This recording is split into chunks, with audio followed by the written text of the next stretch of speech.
Yo.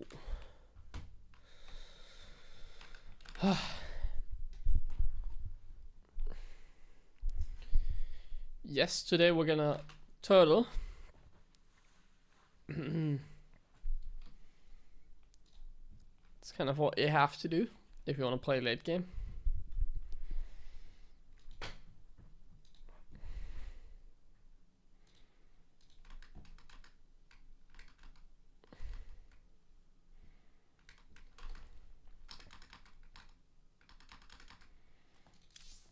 So let's go. Alright, wait, I created a checklist again. I can show you. So this is what we're doing. This is the checklist for today. So we want to get to 200 supply each game. We want to build an ultimate army. So like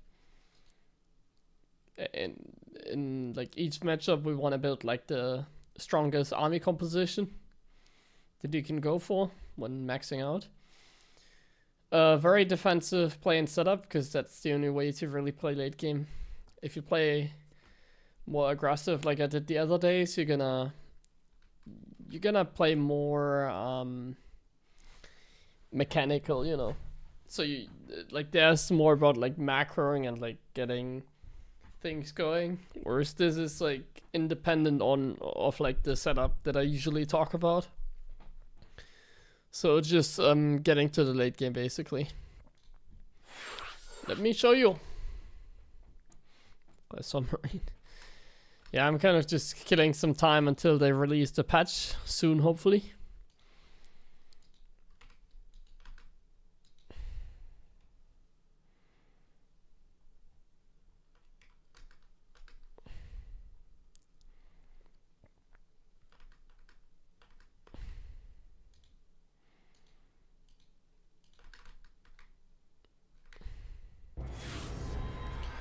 So let's see.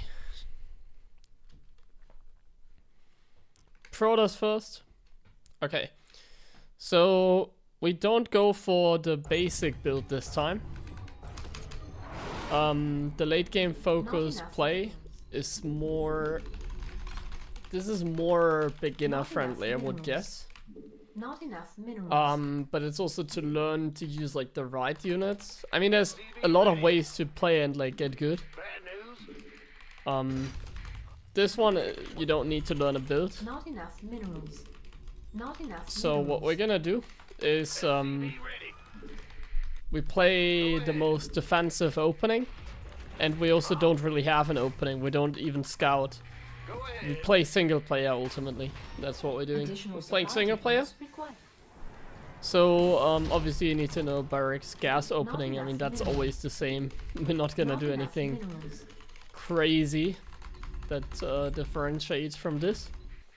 And we're also gonna go for the double gas opening, as it's just the safest. But yeah, that's pretty much the entire opening. It's going double gas, it's building the factory, and it's taking the workers off the gas and put them right into the gas again. That's the only part of the build. Everything else is just freestyle. Everything else is just completely freestyle. It doesn't matter how many barracks you build eventually. You just want to spend your money, and you want to build SCVs. Those are the only other two rules, basically. So let's get into it. So we're going to make the factory now. Insufficient Vespine gas. Take workers off gas. That's the only thing you really have to remember, because this is to optimize the build slightly, because otherwise the double gas opening is a little bit of a thing where you need to do this, otherwise it's like significantly worse, because my command center is going to be like super delayed. But yeah, we just scout a little bit for proxies, like we just open up Reaper because that's how 10 works. Then we make a high ground command center, and I mean now everything is freestyle. We put workers back into the gas. Doesn't matter if we do this now or like later or whatever. We're gonna build like a defensive unit, like a cyclone, to not die, I guess. We're gonna put the Reaper back into the main. We don't need to scout, like, we just focus on this. Add-on complete. and nothing else. Not enough minerals. And now we just make SCVs and we just make defensive units. We just want to survive, that's the goal. But always make SCVs. And what's the best way to survive? It's to play like a bronze player, so we're gonna go one base tanks pretty much. So I have one cyclone that I can utilize against many things. One cyclone is nice because if like an oracle flies in, I have a cyclone. It can shoot down an oracle very reliably. It's faster than marines. So it's a nice defensive tool. Add-on complete. And yeah, I'm just building SCVs and defensive units. All I want is survive. And the only rule that we have is make SCVs constantly. And expand at reasonable times. So now I'm making my orbital. I can even go for like a raven, I guess. Not enough minerals. We're getting a few tanks. Not enough minerals. We're getting Not marines. enough minerals. Not enough minerals. We're not in a rush. We're making SCVs. Everything is fine. Not enough minerals. We don't Not get enough supply minerals. blocked. We drop the mules. enough And minerals. slowly we expand. Get a raven, so we're kind of safe against everything. The raven is just there Not for enough detection. minerals. You can get an eBay if you want to. Not enough minerals. Like you can also build like an eBay and get safety turrets or Not something. enough minerals. You want to fix the rat numbers, so I'm like oversaturated in the main. So like that's important. Always make SCVs and make sure that the saturation is going well. So now we have fixed this. And now we're gonna push. We make like a bunker. 3 tanks I guess is a good number. You can even go to 5. It doesn't really matter. Let's go up to 5 maybe even. eBay is done. We just make safety turrets. We make supply depots. And we just always make SCVs. Always make SCVs. We now have a raven. Just for detection. And now we're getting to the point where we think about late game composition. So I'm just gonna get another barracks. Like it's all freestyle. It doesn't matter if you make another barracks now. Or the command center. It doesn't matter. Build anything. Just build SCVs. That's the main thing. Doesn't matter if you're getting the barracks now, or if you're getting +1 now, or if you're getting the 3rd command center, or if you're getting like a 3rd barracks and then the 3rd command center, or if you're building like 10 depots like this before you even get a... It doesn't matter, as long as you're making SCVs and you're building the right units, like defensive tanks here, and you like kind of posture in a way that nothing can happen. So here I have a very nice position. In the main we have tank siege up. I can put the cyclone in the main against like a warp prism. I can build a turret in the main against the warp prism. I have infinite options. Here we F2 and pull all the boys, I guess. Hold position micro here, by the way, is nice. If you put the SCVs on hold position, the zealots will have trouble going through. So obviously against this we need everything at the front. So we're gonna try to complete our defensive setup here.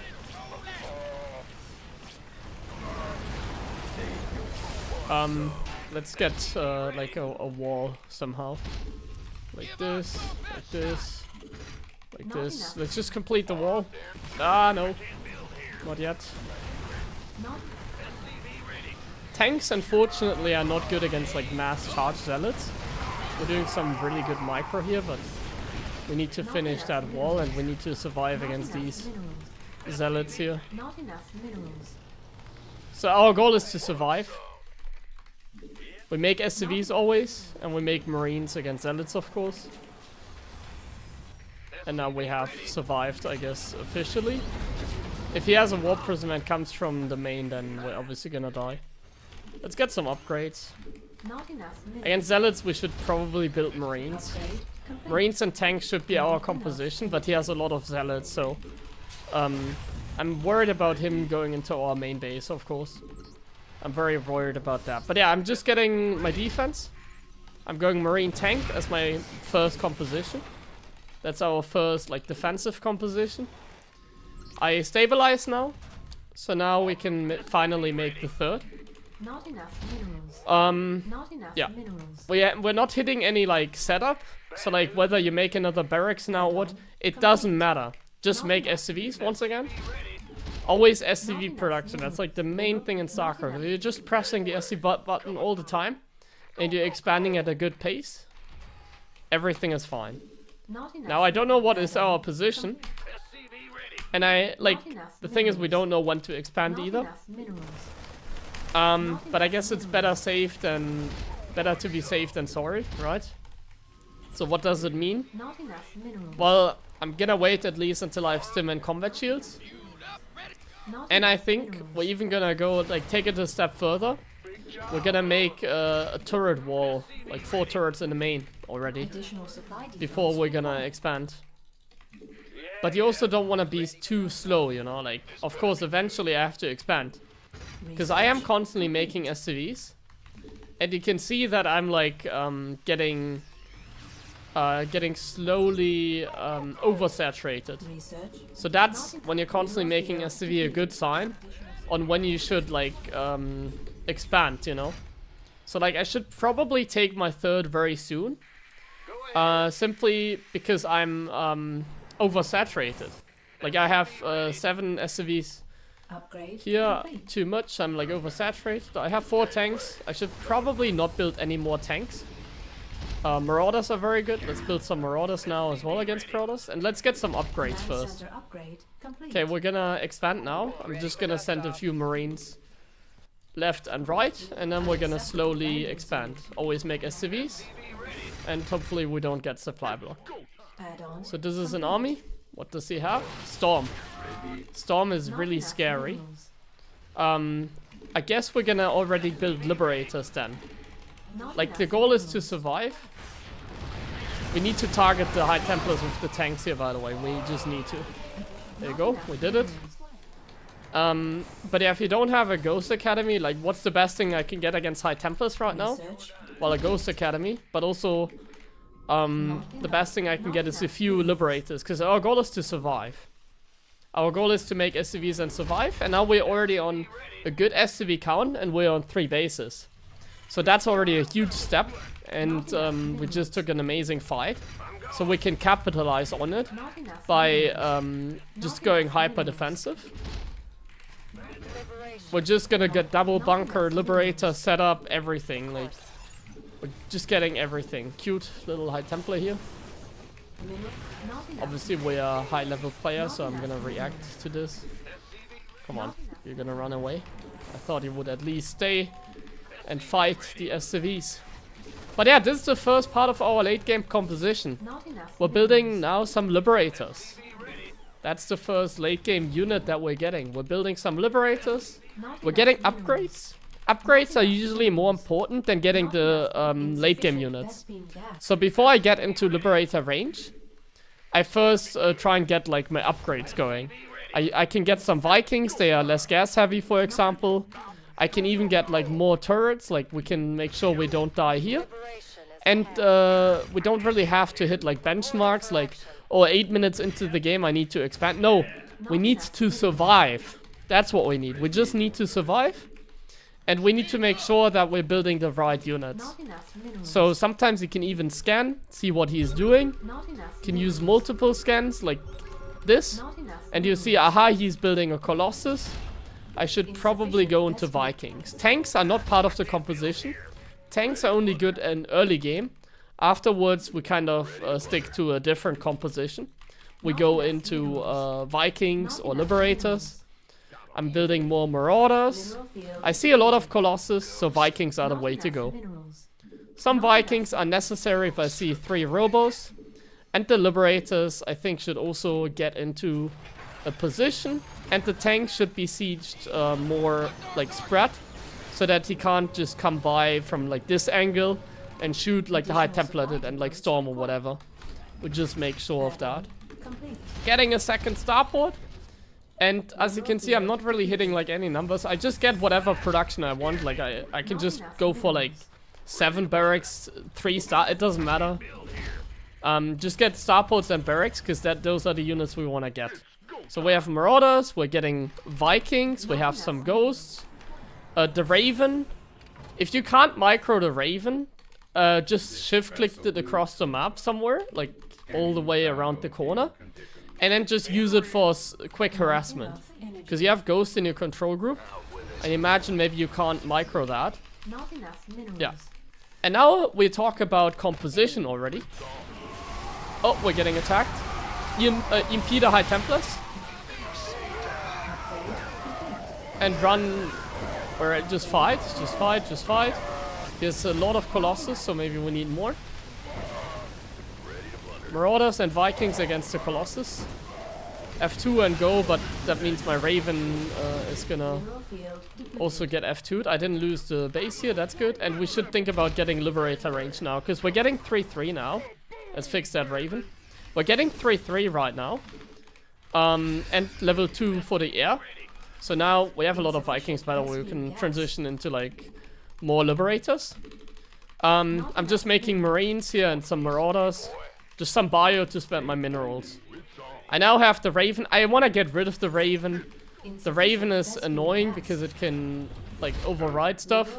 So I'm just using the Raven and I'm just gonna like shift click some auto turrets and then I'm just gonna let it die.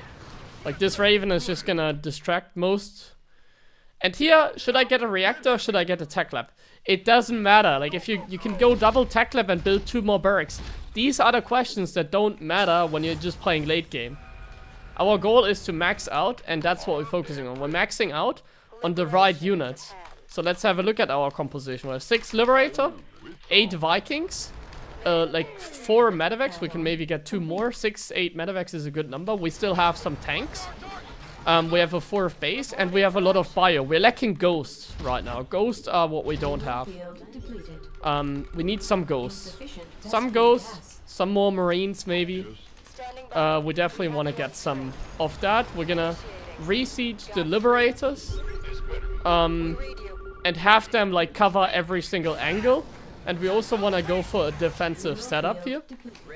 So that means we're getting turrets against the Warp Prism. Actually, I already have like turrets here, so doesn't matter. I want to get this. And oh my god, he's attacking us here.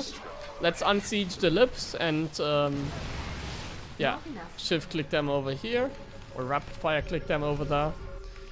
We probably need more Lips over here because he just went for this and did tons of damage. But yeah, we're now gonna saturate this base. We have here more production, more Medevacs. We need some more ghosts. Like, what is the ideal composition? That's one thing we talk about today. What is the ideal composition against Protoss?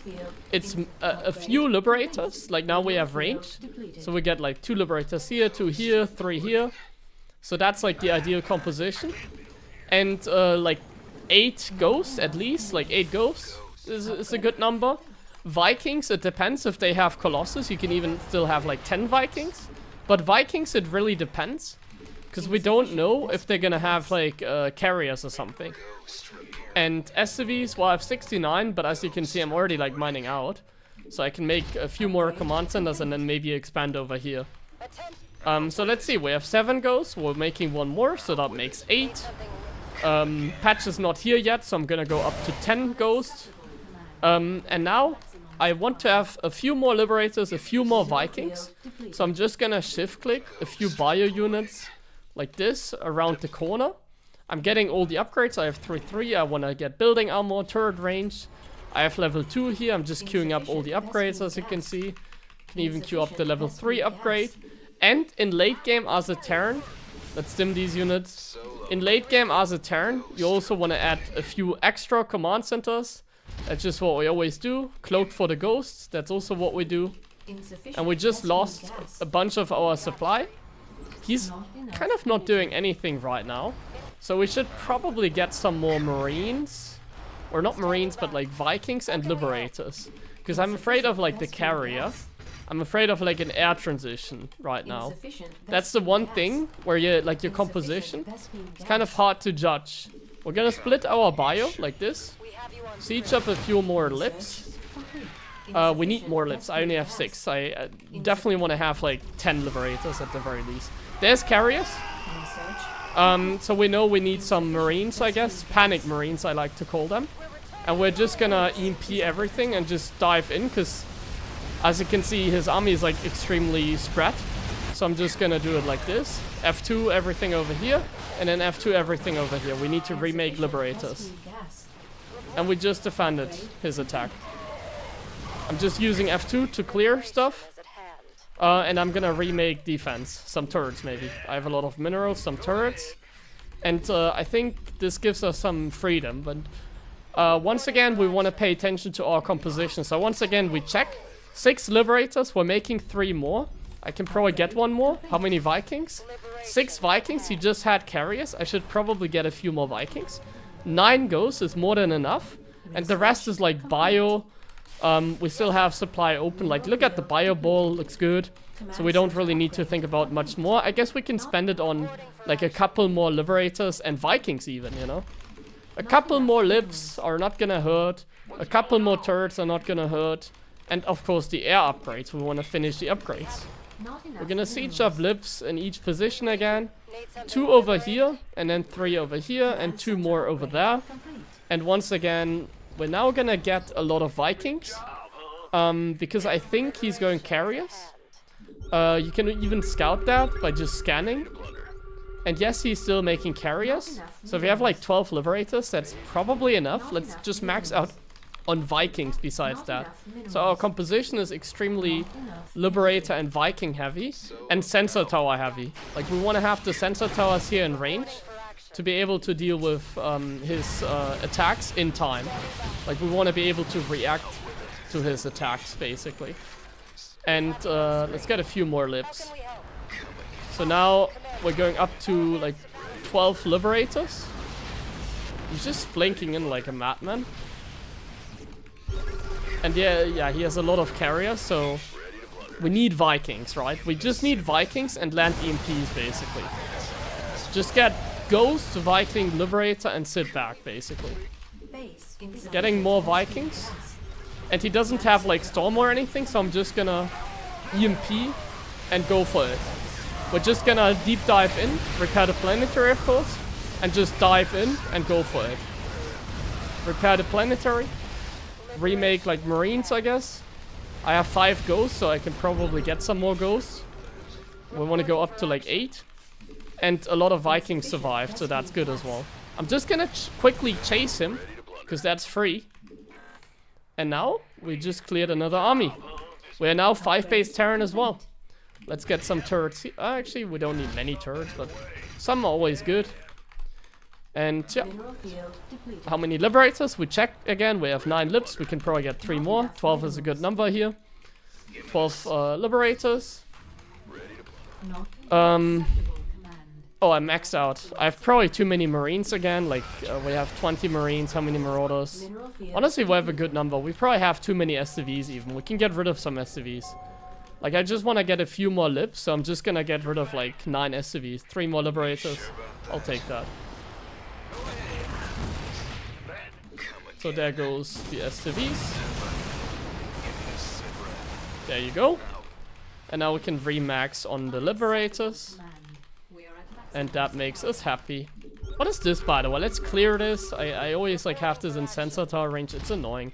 I just quickly clear this, but I don't have a thing here, so I should probably scan. Because I don't have a setup here. That's not good. We need a setup over there.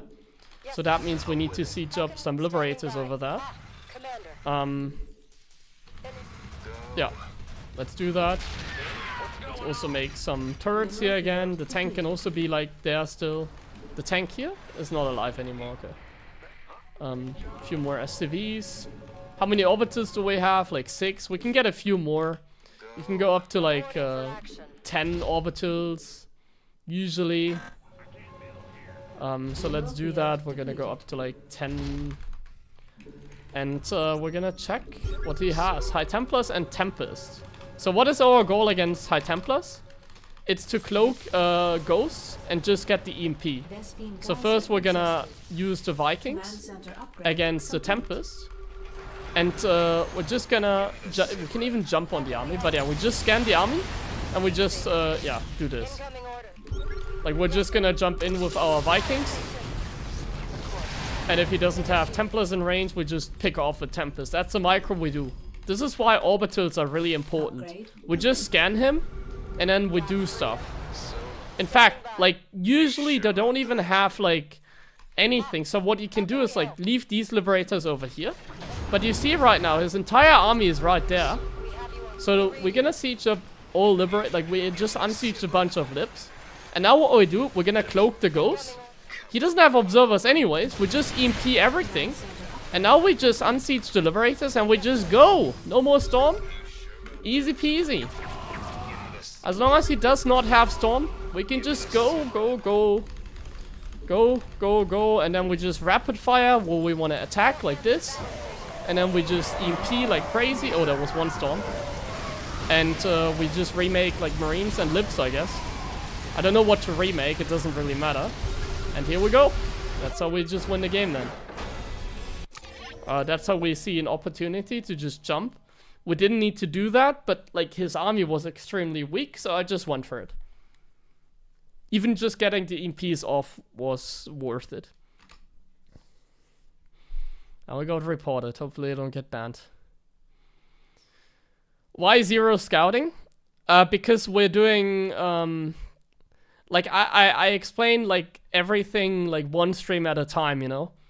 So, there's many ways to get better at StarCraft. Like, you can see this guy is, like, Master 2. You can defeat a Master 2 Protoss without even having a build order.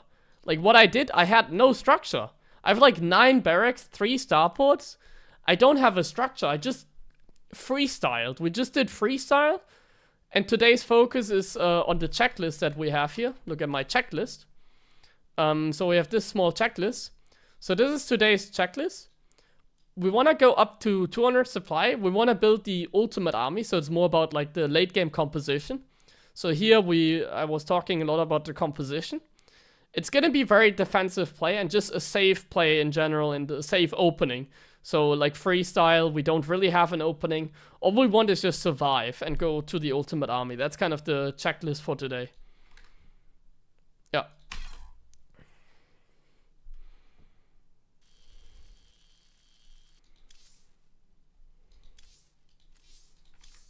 And I guess we can add like constant SCV production. Because that's always part of it, and that's honestly like the best way to improve in StarCraft 2, just having constant SCV production and expanding at a reasonable time. But yeah, there's many ways to get better. But I want to explain one thing at a time, because it's better that way. Like, of course, I can just smurf, you know? Like, of course, I can just play a good opening. I can micro like a madman. I can kill my opponent with the first Reaper. I can artificially keep him alive, make content out of him, play late game out of a game where I was winning anyways. Like, of course, I can just smurf on my opponent and go, like, super crazy on him. Like, bronze to gem, like, get 100 wins in a row. But my goal is not even to get Grandmaster necessarily. I just want to explain everything at a time. So even if I lose games, it doesn't matter. Like, if I've already lost to, like, Master 3 players, you know? Like, how many games have we lost? Yesterday, we lost 2 games. I already lost 2 games doing this. At like, like, this guy was 4.2k. I lost against a 4.2k. And I lost against, like, a 4.6. So, like, the goal is really to teach one thing at a time. Right now it's like up to like Grandmaster League. I'm sure even GM players could learn from it. Like even a GM player could learn from this game because I talk about the ultimate composition and that is valid for everybody. So in my opinion, like in this game, you should get these units. I would tell that a Grandmaster player as well. Like this is how I do it in my games.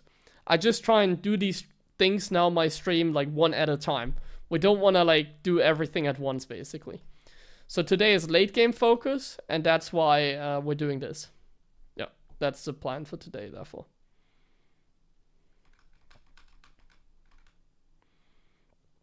And yes, the video is available on YouTube, of course. The video, my VODs are always available on YouTube and also on Twitch. Like if you go to my YouTube channel, I can quickly show you. If you go to my YouTube channel, press on live, you can just have all the like live are all it's like the stream, the live stream archive. So you can see my stream over there. But also I have playlists, so you can go to playlist, educational live streams, or just live streams, which is the same like live. It's just a playlist of it. So like it's very easy to find. Just go to my YouTube channel, you're gonna find it. press on live or press on playlist. You can even see the stream title, educational stream. By the way, I might do another reaction today because I saw a video. Atosis posted a video. It got proposed on my front page on this account. This is what's wrong with Stormgate and here's how to fix it. This sounds like a spicy video. It's 13 minutes long. I think we're gonna watch it later today. I think that's a funny reaction, isn't it? We haven't talked about Stormgate in a long time, and I feel like I want to know what Atosis talks about here in this video. Yeah. Yeah, they stay on YouTube forever, I think. On Twitch, they only stay for 60 days or something.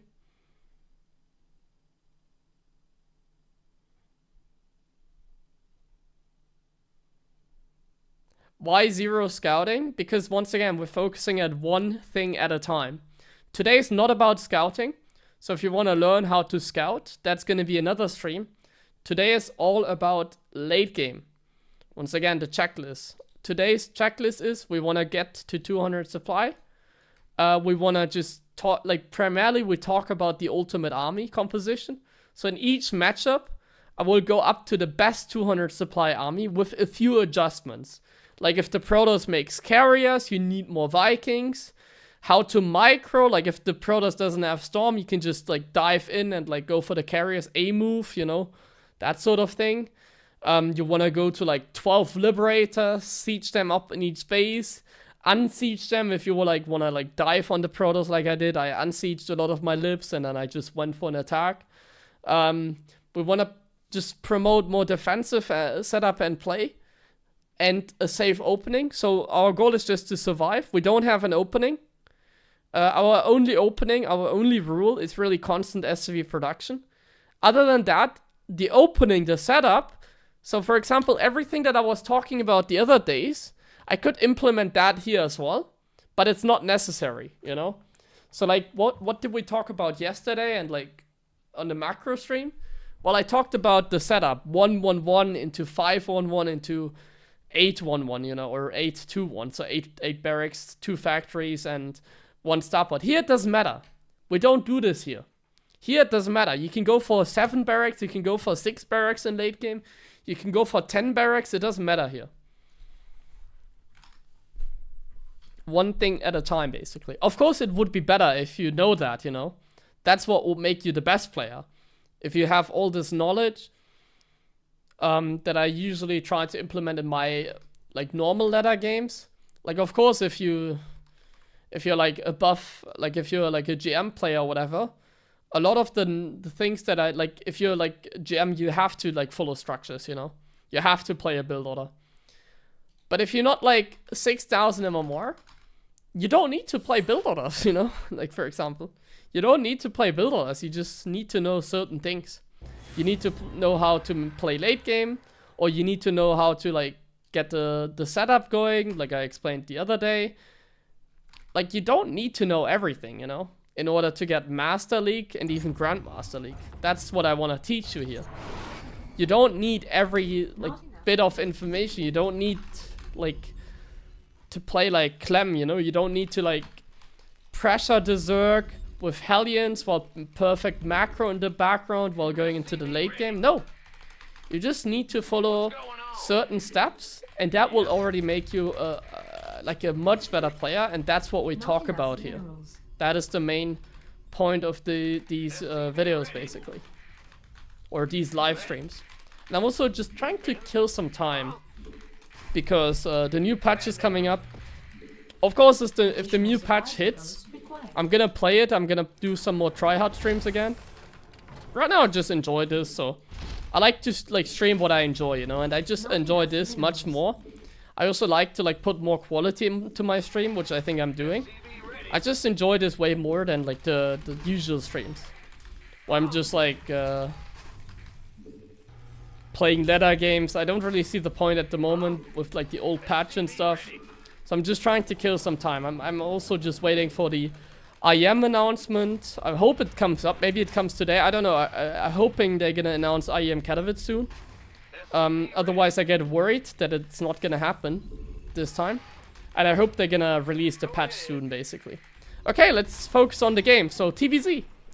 In TVZ, you don't have to open gas list. What we do is we open up Reaper.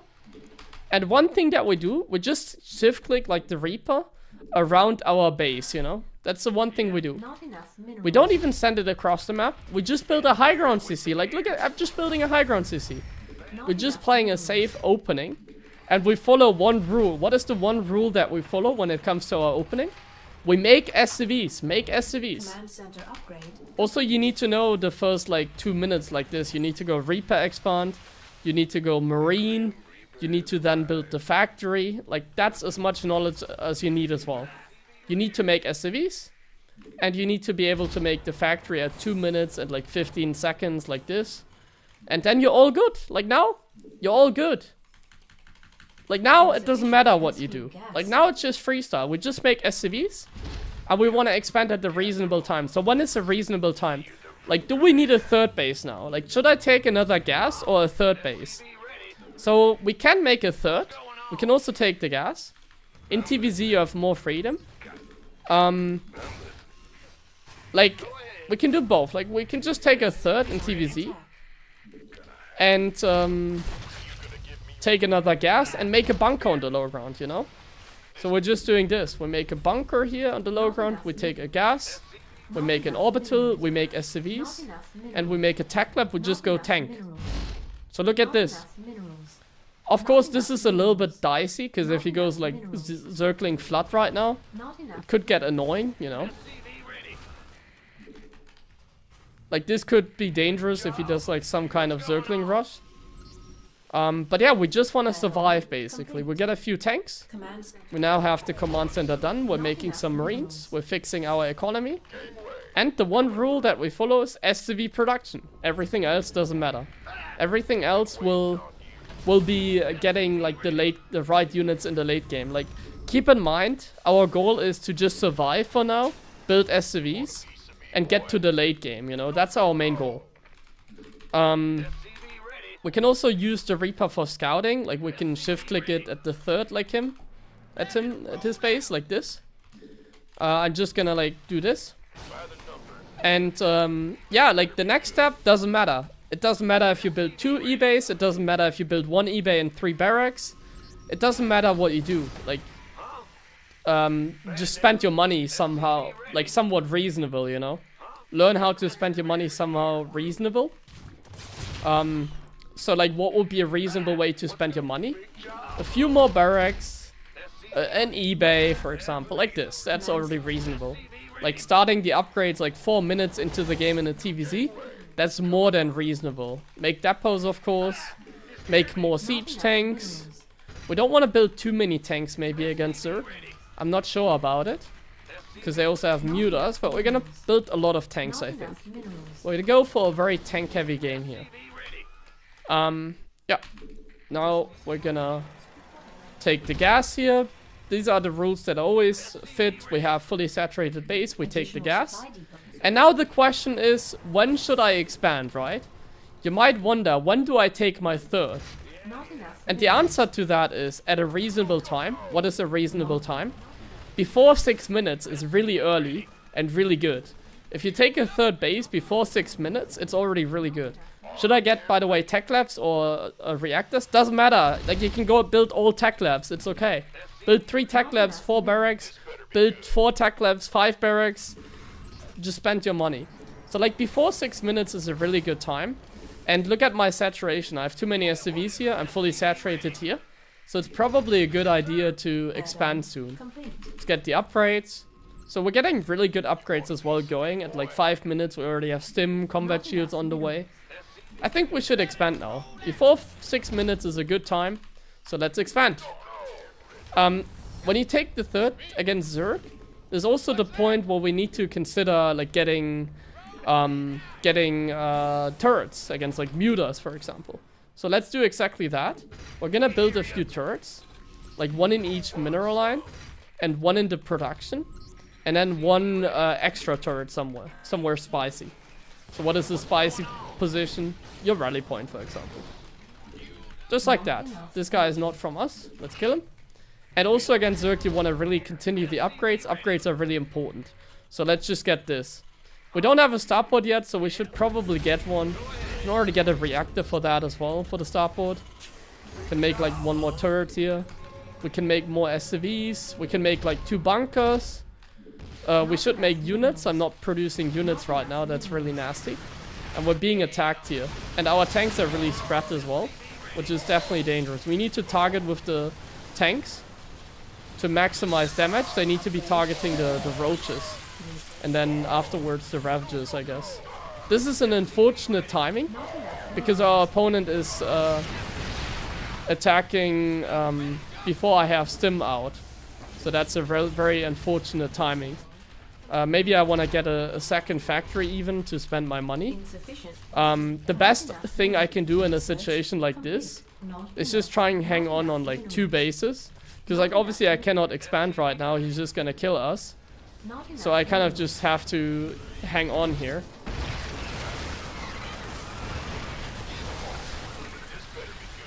Oh nice, you missed that. So I'm just have to hang on here, you know, like I cannot expand right now. Should maybe get some medevacs as well. I have to like hang on here until I can expand. Like that's just the best thing I can do right now. We're just building units and we're just hanging on. Can I expand now? I highly doubt it. We have to stay on 2 base. On this map you have a couple more options. Generally speaking, on this map you have a few more options. This was really good, by the way. I think we can expand now. Like, this was a really good fight, right? So let's try and expand. I need a scan for the creep. We're just gonna push slightly more forward. And then we're just gonna expand here. Let's take the expansion, let's clear the creep, and expand.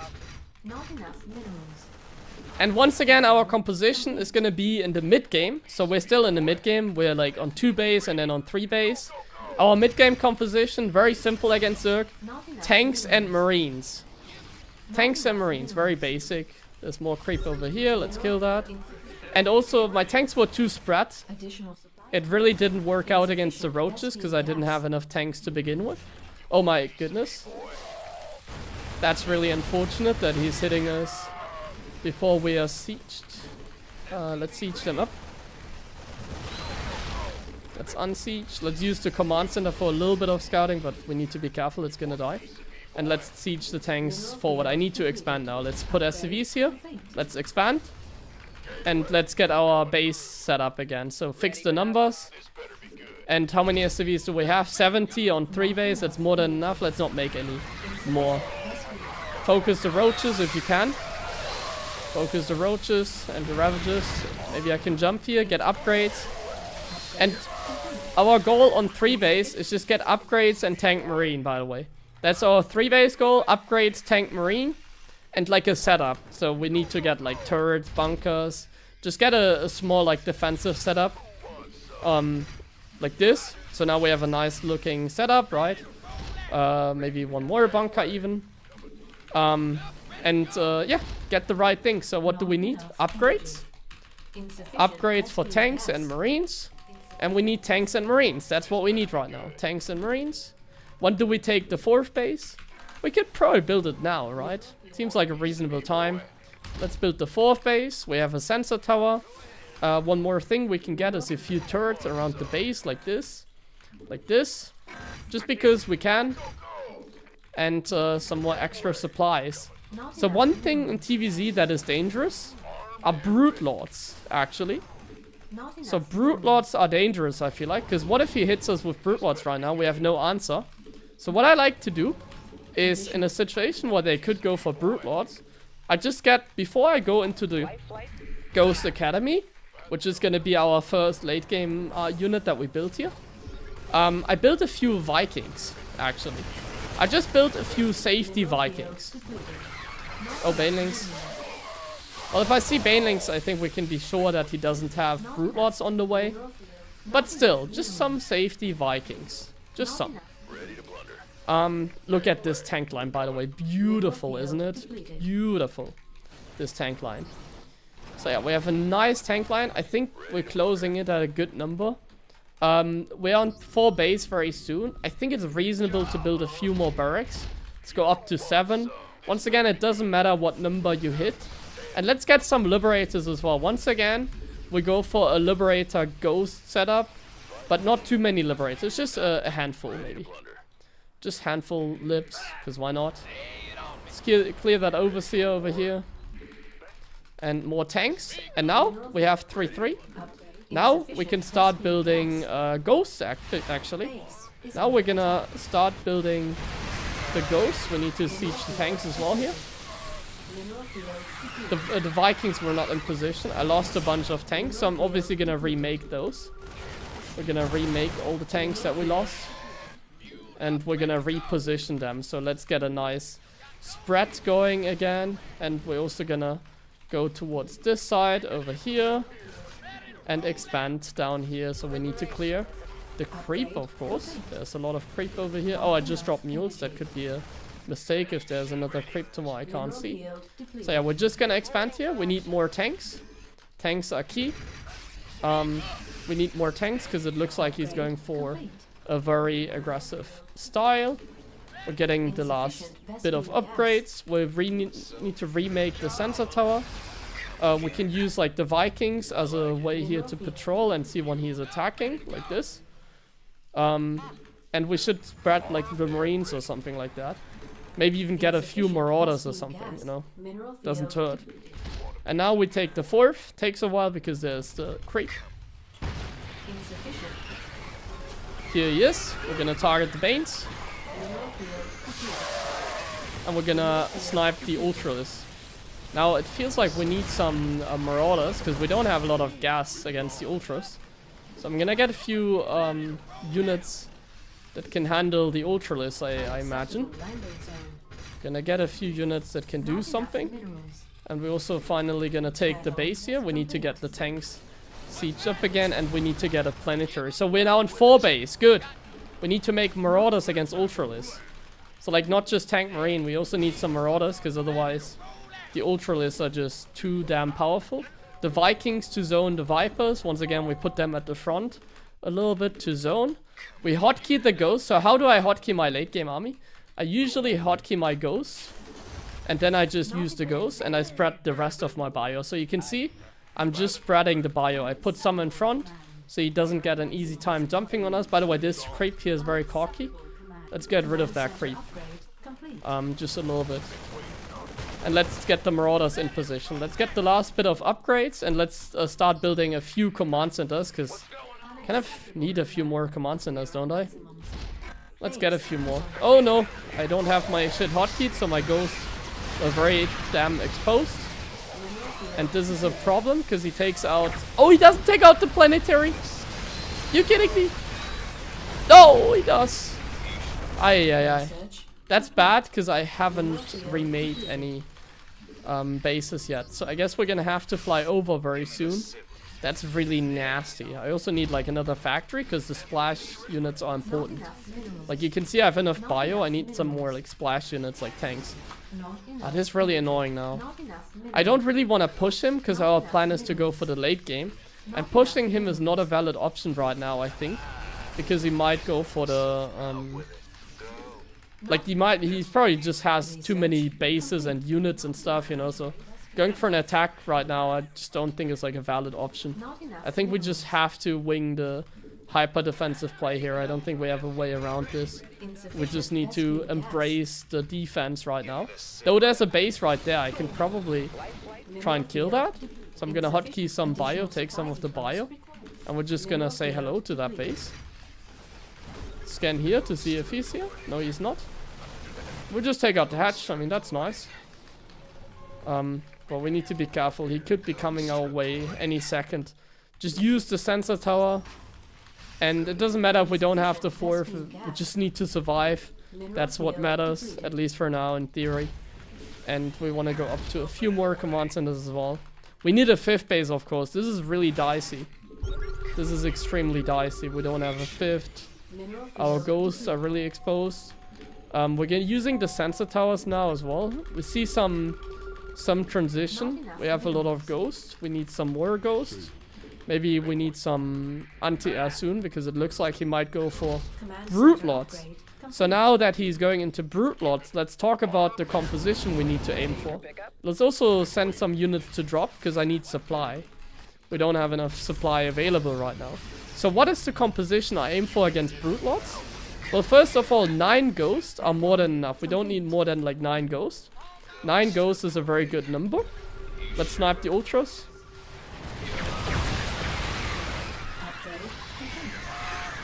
Send the bio first and then the ultra, the ghost in the back to use like the snipes on those ultras. We haven't lost any SCVs here actually, so that was really good. And we can remake the tanks. We need more tanks here.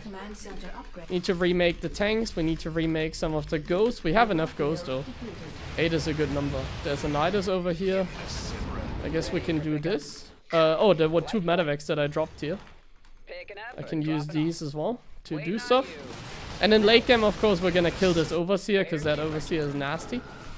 I wanted to use this drop like to get rid of supply, but actually now I kind of want to keep this drop, you know. So I'm just gonna send it back home. I'm not doing anything with it.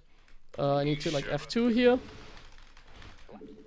And we need the sensor tower set up here. We need tanks. Like, he's not going into Brute Lord, so we need tanks, right? Tanks and ghosts. Not too many ghosts. Like 8 ghosts here is a good number. We need some more tanks over here, though. We don't have enough tanks. We need maybe some more Vikings. Having like 4 to 6 Vikings is always pretty nice. And besides that, I think we're all good. We need units now, so I'm gonna build some, I guess. Maybe I can kill the Zergling. Nice, we got a Zergling. I'll take that. Yeah, we need more tanks. We need like a defensive like line of tanks. And maybe even Thor's if he goes into Brute Lords. But right now it really doesn't look like he's going into Brute Lords, honestly. Somehow he's like staying on this tech forever. Turrets never hurt. And we also get more and more upgrades. We still haven't taken a 5th base, but like I said, this is late game. We just survive. We just survive and we get the ultimate army. This is late game. Ultimate army also consists of orbitals, but obviously we're now on 60 SCVs and we're mined out. We're only mining from 1 base. So I think it's quite clear that we need to expand like fairly soon. So I think we're gonna take this command center and we're gonna expand with it very soon. But where do we expand? Well, I guess to the right, like here. This is maybe where we should expand, right? Maybe. Is this where we want to expand? I think so, actually. I think that's where we want to expand. We can also get Cloak for the Ghost, by the way. I haven't gotten that. It's actually not like mandatory to get that upgrade, but it's another one of this like nice to have like sort of upgrades. Okay, we're gonna once again put the Vikings forward. And we want to take this base now. Snipe the ultras, go back. Send the bio forward. Go back with the ghosts. Until the banelings die. We're gonna snipe the banelings ideally. And then we're gonna snipe the rest. And this was a good fight. Well, look at my supply, it's not pretty. Maybe we should get a few lips. But we can at least clear this and we can rebuild our tank count. Even getting another factory, because tanks are really important in late game. Like Clem against Zero, I saw Clem build like 20 tanks or so, you know. Like tanks are actually quite mandatory. Tanks are really nice units in that regard. We're starting to run into a problem though. I'm starting to not have enough money to even be able to max out. And that is a huge problem. We need to take another base. I'm actually, like, I have to expand now. If we don't expand... So I'm now gonna spend my money extremely carefully. I'm only building, like, actually, the 4th factory I can't afford. I'm only building Liberators and tanks right now. The most defensive setup that we can ever go for. Only Liberators and Vikings only Liberators and tanks right now. Until we are good on the money again. That base is like extremely important. Oh no, no, no, no. That's F2 over there. Not everything maybe. Oh no, no, no, that's so much. We need to like somehow survive over here. Let's target Banes, I guess. Somehow. Not enough energy. Oh, that survived somehow. Let's drop the mules. Not enough 150 minerals. supply. Ugh. Just, Not enough minerals. nasty. Do I need, like, more SCVs? No, I Command don't. center upgrade We complete. have enough. I need to freaking repair that, and I need to spend all my resources into... Should I get a planetary here? No, let's get an orbital. Into tanks and liberators. We need to survive. Base is Lips under here. attack. Maybe lips here as well. Some lips over there. Not enough And I need to put the rally point here. But how long can we really afford that?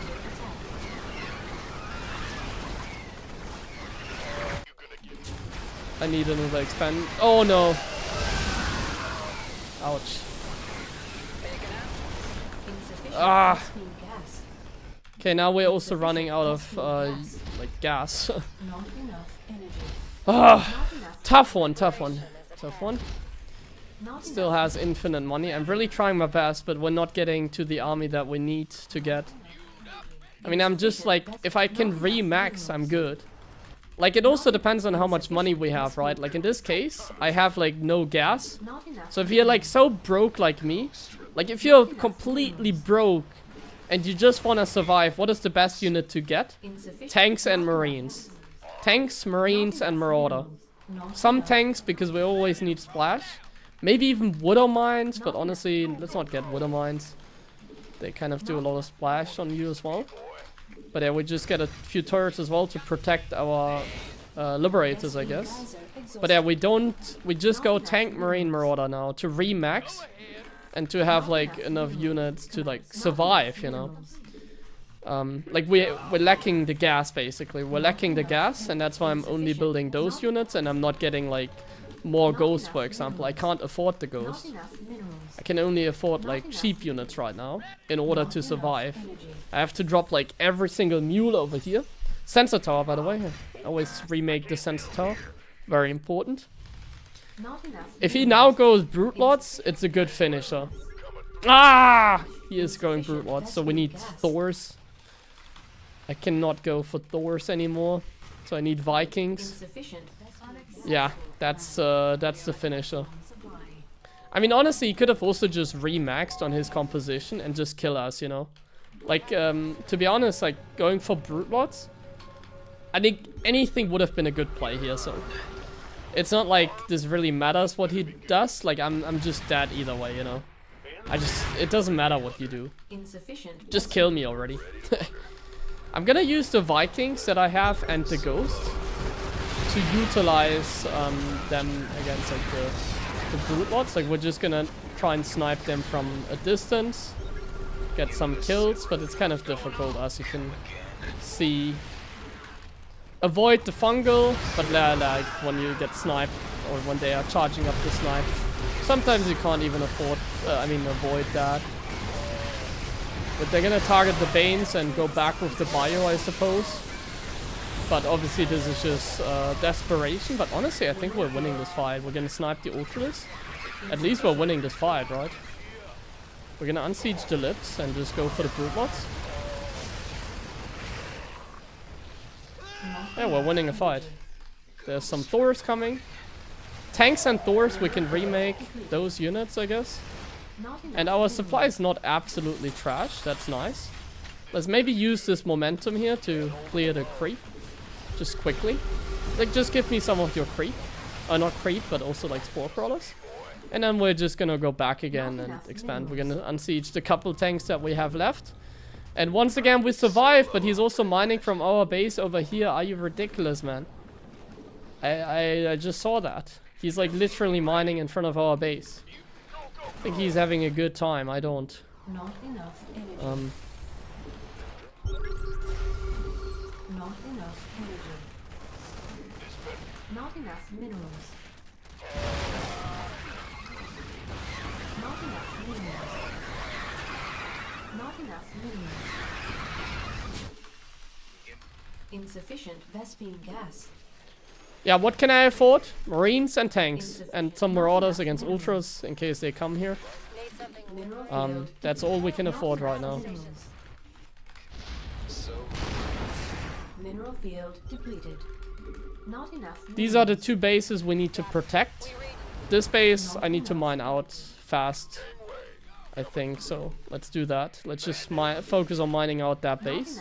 Mineral field depleted. And yeah, let's just defend over here a little bit. Maybe siege a lip here, you know the deal. Siege a lip there. We need some tanks over here though, like I don't have much here. Not enough minerals. Marauders to the front to soak up, I guess. Not enough Some marines, reinforcements. Drop the mules so that we can, like I want to abandon this base and go to this side. But we need to max out first. Commander, we're returning fire.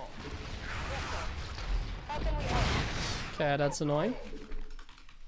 Maybe some more Vikings. Maybe we can abandon this base now and just get maybe just siege a lip here and like the rest can go help me over here. We are at maximum supply.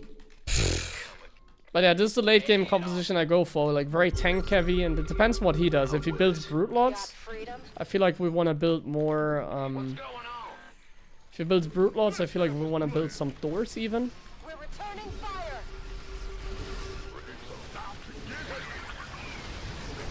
Attention.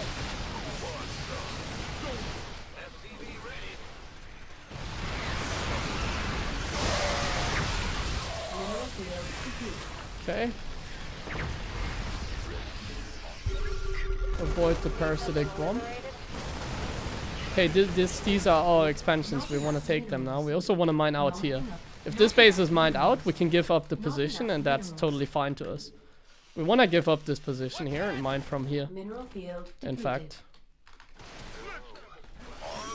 Not I enough also, minerals. like you can see, I'm like getting a lot of gas right now, Not so it makes enough sense to minerals. like go for some ghost again. Mineral field Ghost is the ultimate unit.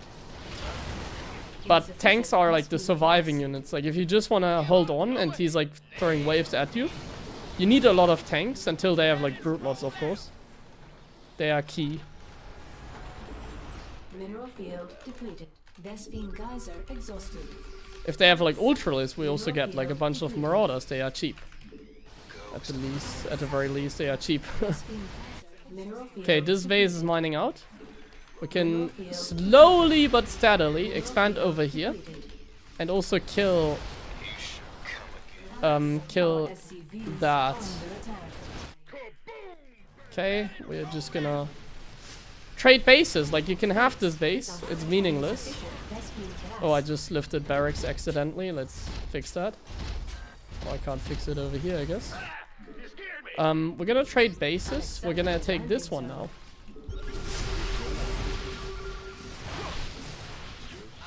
Mineral insufficient. This position doesn't matter. Our SCVs It's mined out. are under attack. That position has no meaning to us, and if we can get some ultras here, that's amazing. Okay, that base meaningless, perfect. It's already mined out. This base Geyser required for can start mining from it. Haha! And we're just surviving. We're just surviving. There were ads already for people playing. I'm sorry for that. I didn't expect to play a 30-minute game already today. He's going actually. Use EMP against the Vipers. And Parasitic Bomb is really dangerous, so you need to figure out which unit is getting para-bombed, and you need to like just boost it away or something. It's mandatory. So now I'm extremely poor, as you can see. I only have minerals. So what is the best unit to go for in late game, like here? If we only have minerals? Marine Marauder. We can only afford Marine Marauder, so let's get only Marine Marauder. And more SCVs. We're getting more SCVs because obviously we want to expand. Because now we have 2 expansions coming up here. We are gonna have 2 expansions, my friends. We have 2 more expansions, and that's gonna boost up the gas income by quite a bit. Not enough minerals. We also have the planetary Not here, enough which space keeps is us under attack. a little bit safer. This is also protecting our like main base, so that's very nice. And now we are mining again. Not enough. This base was like mined out a lot, so like I'm honestly fine here. Let's split our units a little bit. Let's put the tanks a little bit closer here. And let's think about Brute Lords again. Is he going for Brute Lords? No. Turrets are always good for like blocking and stuff, so I'm maxed out. I'm mainly focusing on the gas now. I want to mine some gas so I can get some good units as well, you know? Some, like, maybe even some Thors if he does go for the Brute Lords. Yeah. So the way I hotkey is everything on one hotkey and Ghost on another. And the Ghost, like, they really want to take out the Vipers. That's very important, by the way. EMP against Vipers is mandatory. How many Orbiters do I have? 5. I don't think we need another one. Do we? What is he going for? I can start doing some stuff, you know, like get rid of some creep, I guess, here. Like, we don't need to do anything. This base is like sort of mined out. We're just mining from our base now. How many tanks do we have? 12 tanks is honestly a very good number. We're just waiting now. We're using the Ghosts to pick off some units. I'm thinking about getting rid of some of my units in order to like remax on better units, you know. Snipe like this. Just run away with the Ghost. Run away. We actually have done it. So what do we remake? We need Ghosts. Let's make some Ghosts finally. So what do we have? 4 Ghosts. We need more Ghosts. We need some Thors in case he goes for Brute Lords. And the rest can be like anything. Hellbats are good as well, but I don't really have the production for them, so I don't really care about them. Add-on complete. I think we have done it, though. Mineral field depleted. I'm 170 supply. We're still mining. He's not mining anymore. We have Not done it. enough energy. 2 more orbitals for scans is good, I think. Scans are worth a lot as well. So the ghost count you want to aim for is like 10. 10 is like a good number. At least that's like the easiest, I feel like. And then we just get a few Thors and we're gonna get a few Hellbats as well. Like, you want to go for like a Hellbat tank Thor composition. Thors against Brute Lords. But tanks are more important if you're about to like be overrun, you know, if they just dive in like he just did. Might be better to build more like turrets and tanks and stuff like that. Marauders are decent as well. Yeah.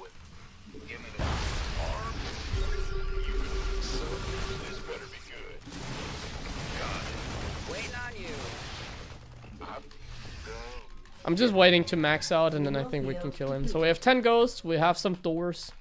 We have maxed out upgrades, we can get them now. We're getting some Hellbats, really good against the Zerglings. And yeah, I think this is like the ultimate army. Some Thors are good against if he goes Brute Lords once again. They're not mandatory if he doesn't have Brute Lords in it. Some Vikings are good as well, but yeah, let's get some.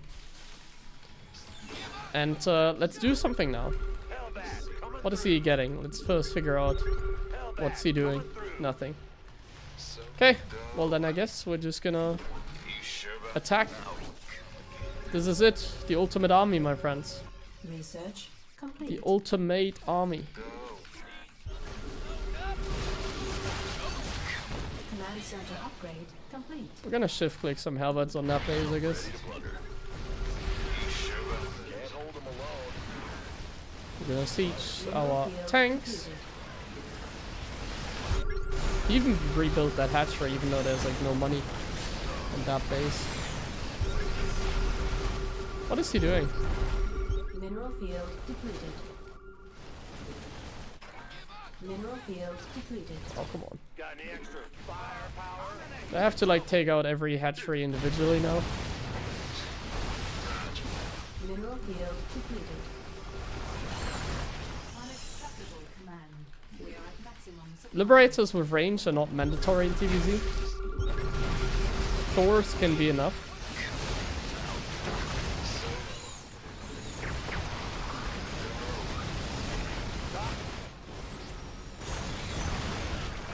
Mineral field depleted. Just gonna take some Hellbats, Marauders and stuff to like shift click into the base. Oh, that tank. Let's not kill our own tanks. Research complete. I mean, you have nothing left. You're just trolling us. Maybe he's frustrated, I don't know.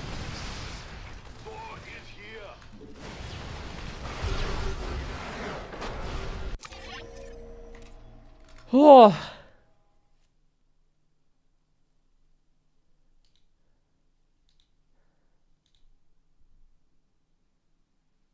What a game.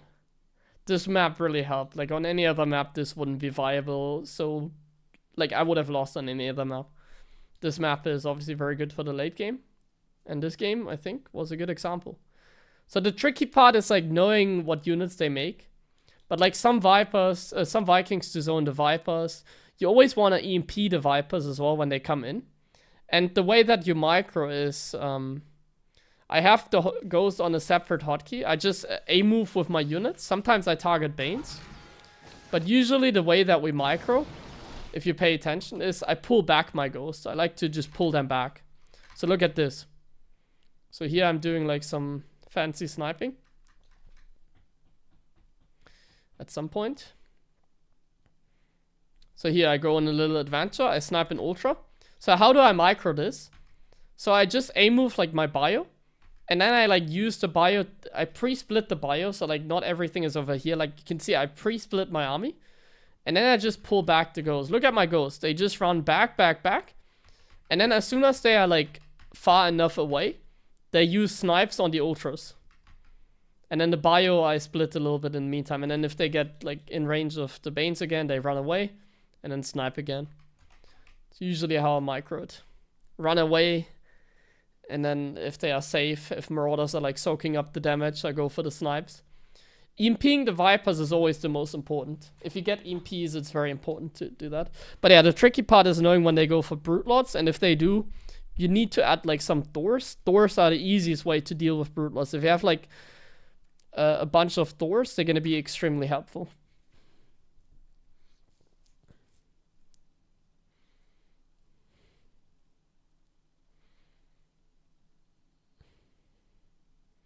This is the theory of how to play late game, but we don't have your level of practice. Well, I'm doing one thing at a time, you know. This is just one thing out of many that you can improve on, you know. That's why I'm doing this. This is why this was such a close game. You remember how I played this game? Like, you remember my opening? I played the TVZ, but I didn't even send my... I went high ground CC. I built a blind bunker. I built tanks defensively from the start. Like, I played like a Bronze League opening, you know? I played like no opening. The only thing I did was continuous SCV production. It was completely freestyle. So like this is just one thing out of many that you can improve. And that's kind of my idea with these streams. You want to kind of, like in this case, really focus on the late game. And that's what we want. I want to give you late game tips today. So of course, you would not win a game like this against a master player. Because you need like my execution, you know. Like, of course, my execution was very good. But you also have to understand, I'm playing against, like, a 4.7 player. In order to beat, like, Grandmaster players, I, of course, need to play, like, better openings. Like, playing an opening like this is not a good idea. I'm gonna lose to, like, Grandmaster. I'm handicapping myself, basically.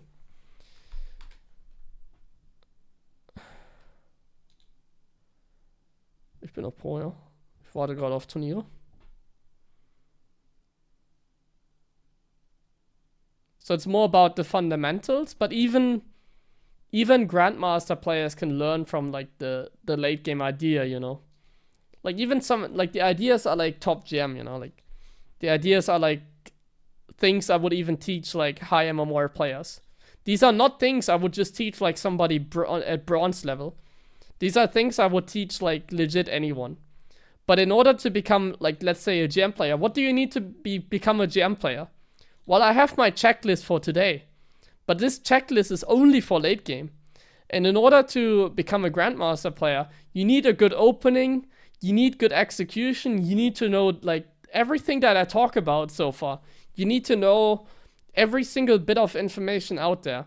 So, like, the information like this that I'm giving you today, here my little checklist for today. So this information that I'm trying to give you, it's like high level information, but it's like one out of like 1,000, you know? Today is like that, like this is like maybe like 1% of the things I would have to teach someone to get Grandmaster, you know? It's like not even 1%. Because every game is individual as well, you know? It's just one out of like so many things you can get better at. So today's focus is we want to go to 200 supply. We want to get the right units. So today we build good units. We build ghosts. We build liberators, for example. I don't build these units in my other lessons, in my other educational streams, for example, because you can also win without them. I think this is a very hot checklist for today. Like, I think this is like, so what are the pros and cons, you know? Like, I want to show you like a lot of ways to win in StarCraft, you know? You can win with like macro.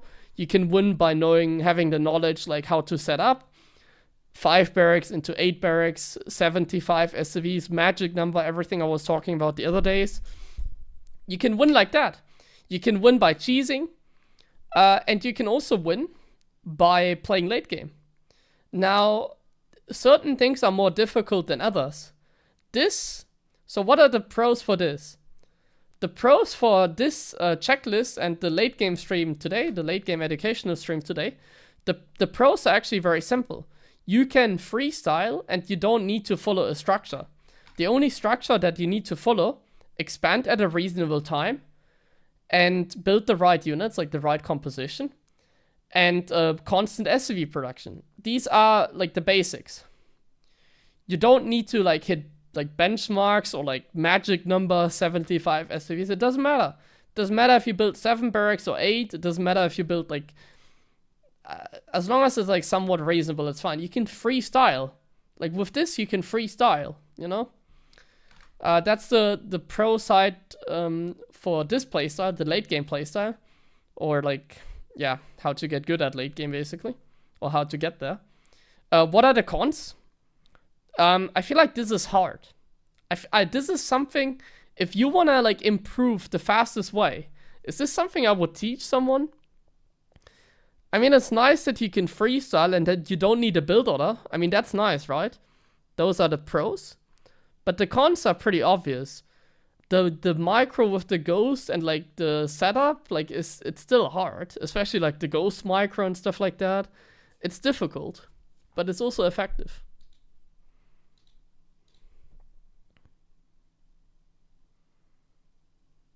Oh, it works against us. Woodermines is good for late game against Zerg.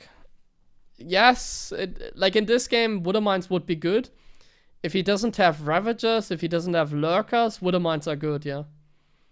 Without Roaches and Ravagers, Woodermines can be a very strong tool as well. I didn't really feel like incorporating them because I think just getting a spread of tanks is usually better. Because they are more supply efficient, you know. Like getting 2 tanks is better than having 3 Woodermines, I feel like. But of course they are like much cheaper, but I don't think they are like camp units. Like, if you go for a camp, let me show you. It is actually an interesting question. So think about it this way, like, you only have your limited supply in StarCraft. You only have like 200 supply. So 200 supply can be 200 supply of Marines, but it can also be like 200 supply of Ghosts, you know? So what is 200 supply? Well, let's see. So this is a 200 supply army. Like, let's get 20 tanks, 15 Marauders, 20 Marines, 8 Medevacs. Let's get less Marauders, actually. Let's get 10 Marauders, 15 Marines, 6 Liberators, 8 Vikings. I'm just freestyling. And then, like, 12 Ghosts. Yeah. Well, 169 supply. That's a lot of supply. Maybe we can get rid of some tanks, right? Let's go up to, like, 12 tanks, I guess. So 200 supply army, 140, yeah, that's reasonable. Like 55 SCVs in the late game. It's somewhat reasonable, right? So this is 200 supply. But this here is also 200 supply. We get 25 Marauders, like 35 Marines, like 10 Medevacs. And then we get like Woodermines, 15. And then we get like Hellbats. I'm gonna go for like the most shitty army here just to make a point. This is 200 supply, and this is 200 supply.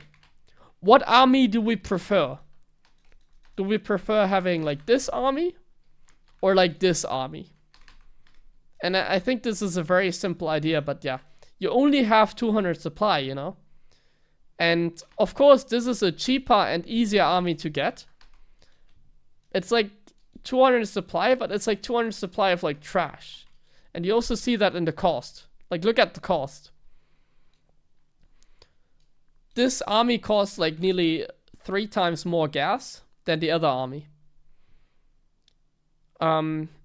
So incorporating water mines instead of like tanks, it comes with the question of the supply. Do you want to have, against Zerg, do you want to have like, let's do 12 tanks? Or do you want to have, how many water mines is that? That is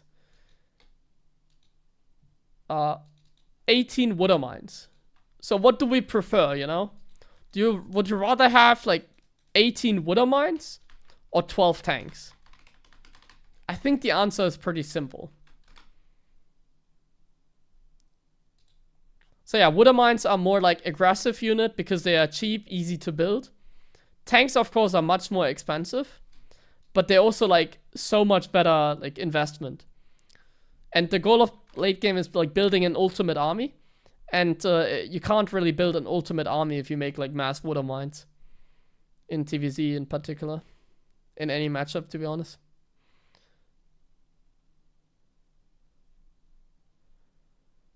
If you lose early tanks, yeah, you should always keep building tanks. With this style, 100%. In TVZ, you should always continue building tanks, I think. Okay, I need to run ads again. And then we're gonna start the next game. Let me start the ad quickly. For some people. Water mines and tanks, or even both? That's, no. Just pure tanks is still better. Like, what do you mean? But less Marines is a bad idea? Yeah, it's a bad idea. Like, in the last game, I couldn't even build many water mines because I didn't have enough factories. I didn't have enough production. I had no production. If I can produce water mines out of my barracks, then yes. It may be good to go for a few more other units as well.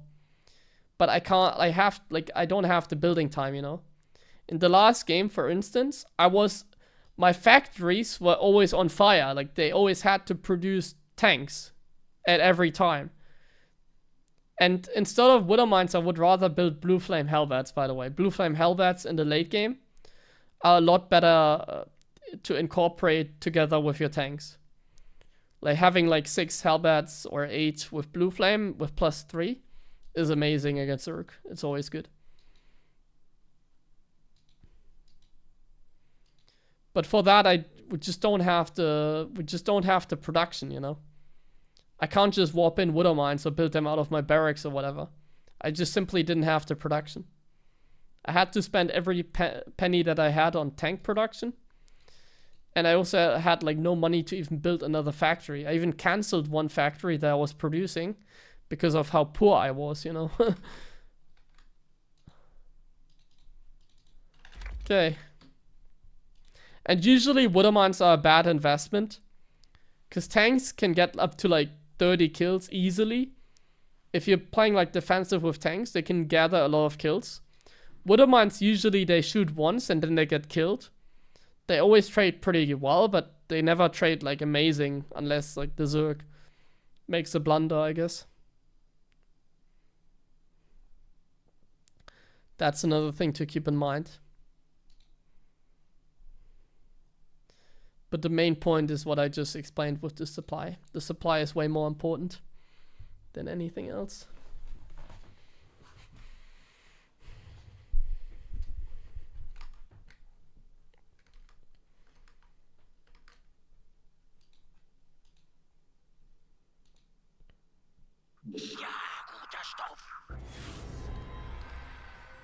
Thank you, Nate. And Brock for the resubs. Okay, we got another game. Let's go. A Protoss. Oh, Ghost River. That's an extremely good late game map. Not enough minerals. Okay. Late game it is. Not enough minerals. Not enough minerals. SCV ready. Not enough minerals. What's going on? Not enough minerals. Not enough minerals. SCV ready.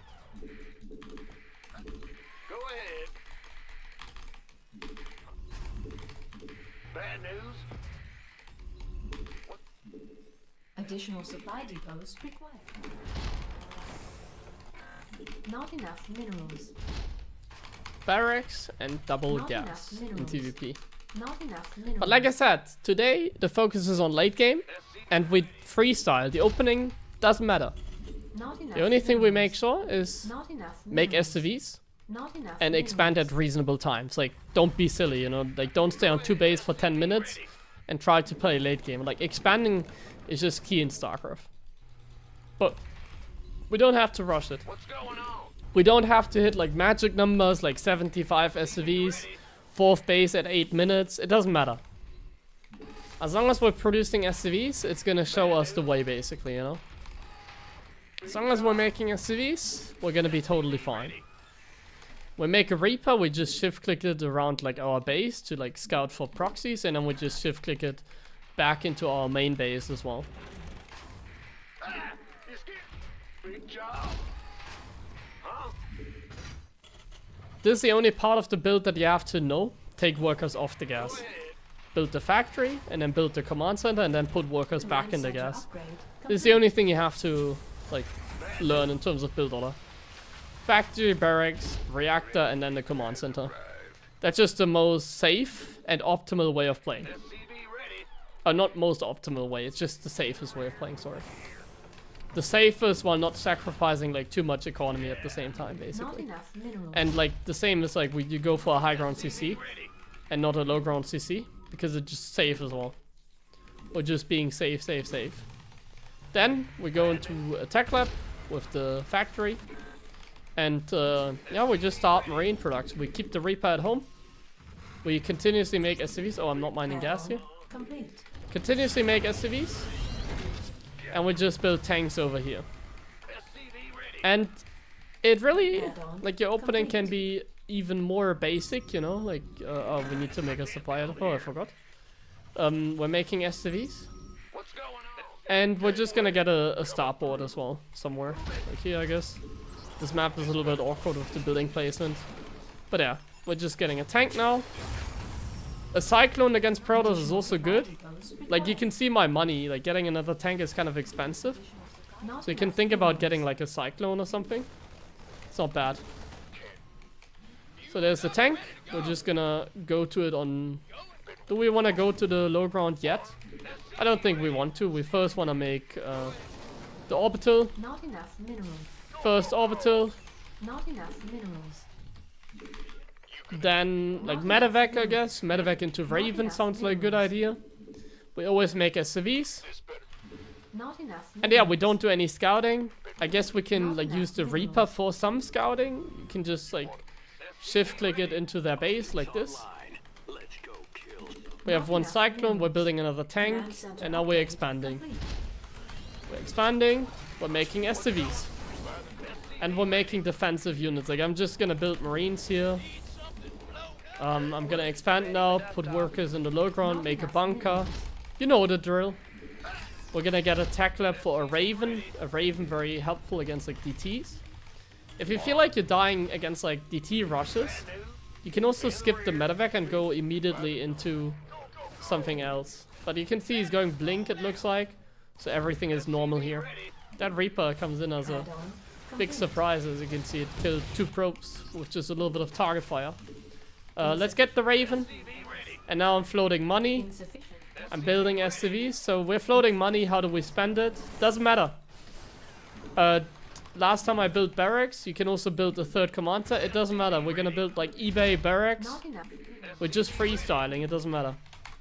Just spend your money and build SCVs.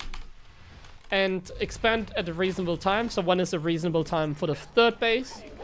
Before 6 minutes, you should usually put it down at some point. Before 6 minutes is like a reasonable time. That's when we should start building the command center. So that's what we're doing. We're sieging up the tanks defensively. And yeah. Like, you can also build a, I don't know, sensor tower. Let's build a sensor tower turret. It doesn't matter how you spend your money. Just hit, like, roughly the timings. Like, oh, it's like closing it at 6 minutes. I'm like fully saturated on 2 base. I should probably make a third. Yeah, sounds like a good idea. Let's do that. Make a third base. 4 tanks. Let's get a 5th one. 5 tanks is like kind of the maximum you want to aim for. Like in the beginning against Protoss, you just build tanks and marines. And then you just incorporate more marauders into your composition afterwards. And then if they make Colossus, you get some Vikings. If they make High Templars, you get some ghosts. I need to start upgrades. I need stim and +1. +1 needs to start at 6 minutes. If +1 doesn't start at 6 minutes, it's really bad for you. Yeah, the Stalkers. I feel like this is annoying. I don't want to lose that bunker yet. So I'm gonna try and keep it alive by just repairing. There's my 3rd tank. The factory is now kind of pointless in TVP. Like, I don't really want to make Widow Mines or something like that. I'm gonna switch to Marine Marauder now. And yeah, I want to take the 3rd. If you want to take the 3rd, it's like a good start to, or like it's a good timing to get some turrets, I guess. So I'm just gonna build some turrets, and I'm just gonna continuously build SCVs, by the way. I'm still making SCVs. I have my 3rd ready now. And we're just about to take it, right? We're fully saturated, we're close to like 60 SCVs. And we're surviving. First step, done. We have marines, we have tanks. We have a 3rd, and now we can go into the next step. What is the next step? Marauders, medevacs, and then ghosts or Vikings. Or both. Just said get both. You can get a Ghost Academy and a 2nd starport. But honestly, I wouldn't get both. I would just go for Armory and eBay and start getting upgrades and just add Marauders to your composition. And now we're gonna expand. We're just gonna leave 2 tanks in the main. And then the rest is just gonna come to the low ground. I'm a little bit supply block. That's bad. Let's fly over the base. And let's siege like tanks 1 by 1. Oh, look at that, observer. Micro managing against that one. And we're just sieging up over here. Let's leave the Cyclone in the main. Supply block is hurting us for sure. And now, when we take the 3rd, let's first fix the economy. Oh, I don't even have the 3rd hotkey. The first thing we do is like get defense, like this maybe even. Because we just want to survive, right? So I guess it's a good idea to just get defense and upgrades. We get defense and upgrades and marauders. Defense, upgrades, marauders. Because we can't afford like ghost right now. We don't want to build ghosts because we just don't have the money. So my goal here is to just survive on bio bunker right now. That's literally what I'm trying to do here. So I'm getting some bunkers and I'm building marauders and I'm getting maybe some Vikings even. What does he have? Colossus, so we should definitely get Vikings. Colossus, that means we start adding those Vikings. Let's snipe that observer. That would be lovely. Let's get that 2nd starport. And I'm like super supply block, at least a little bit. Marauder Viking against Colossus. And now you can see 3 base income. We can afford another building. He's really in front of our base. I'm just gonna get another bunker and a 4th. And I'm making sure that he can't go into our main base. I'm getting another turret here. And another bunch of turrets over here. I really don't want him to just fly into our base. Like I said, our goal is to reach 200 supply. And we do that by getting the right defense. So now we have the tanks. Let's siege them a little bit closer that he can't get like funny with his units. And let's get more Vikings. And soon we can incorporate the next thing to our composition. As you can see, he's not making many Colossus, so I think we can go for Liberators. Some safety Liberators, I'm just gonna get 4 of them.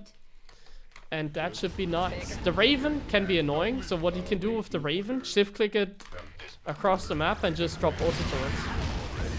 Can be a good technique. Mineral field depleted. Don't make too much like bio, and at some point you should add barracks. Like I'm just gonna add 4 more because I have the money. Doesn't matter the barracks count. In this case I went up to 5 barracks, which is the ideal number. But it doesn't matter how much. You just want to have somewhere between 9 and 7. Or the Raven is here. I'm gonna drop some turrets. Not enough energy. And then just shift click it anywhere like to scout, I guess. We're scouting.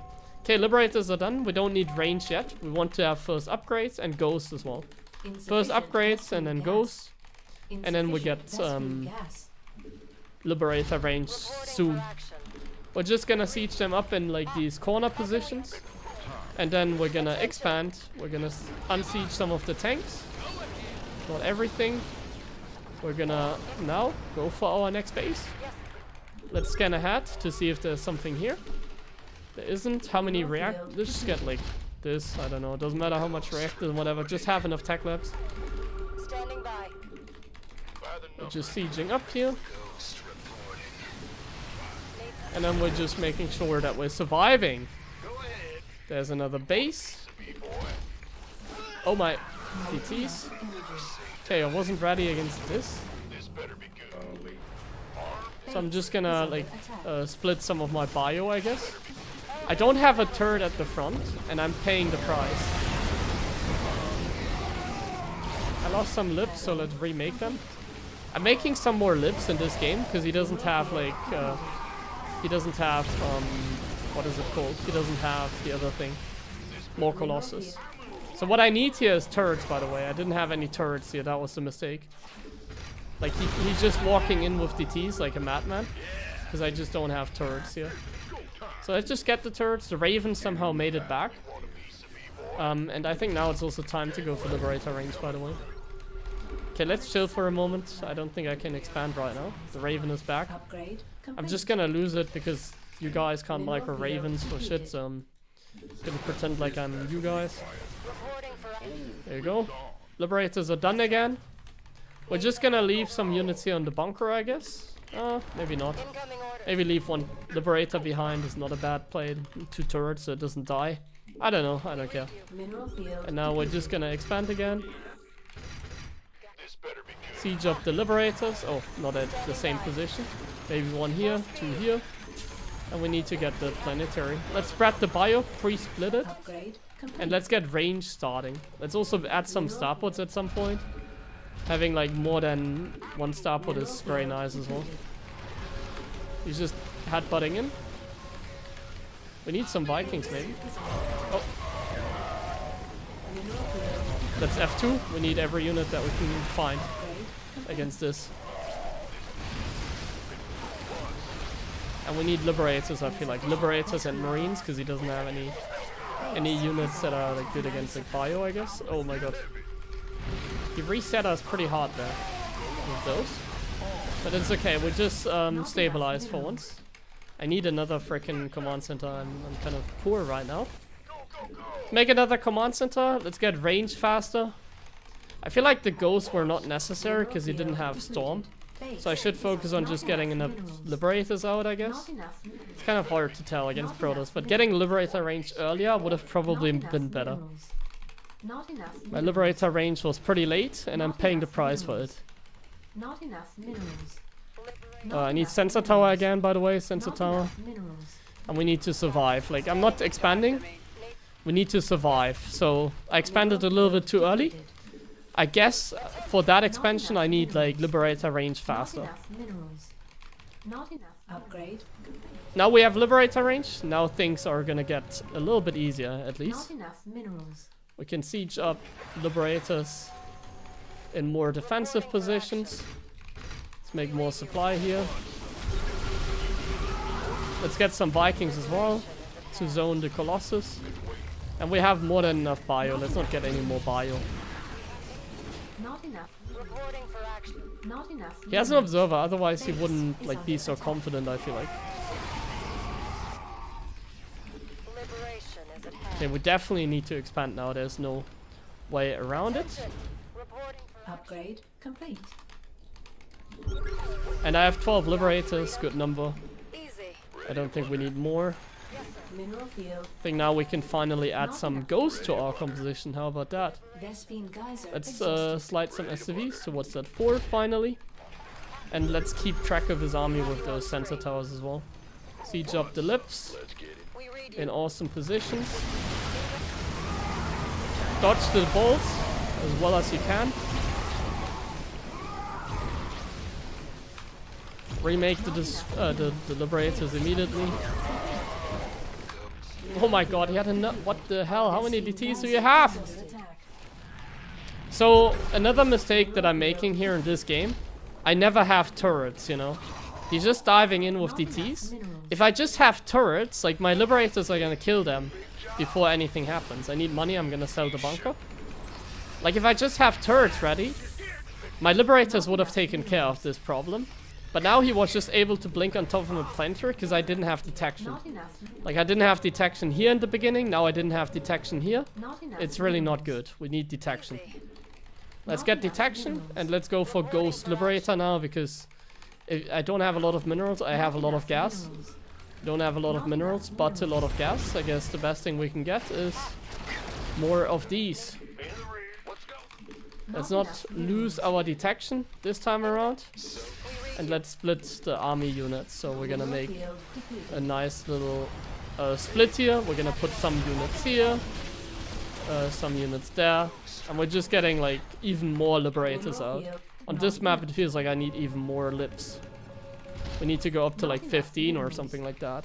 Need something liberated? Does We feel read like. you. Oh, it's on. Not enough minerals. Standing. Fighter flight out.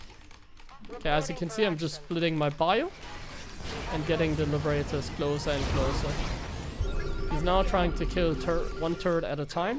Liberate. He's kind of a specialist when it comes to like sniping those turrets. I did cloak for the ghost by the way. Minerals. Very helpful in the other game that we had today. Insufficient Vespine gas.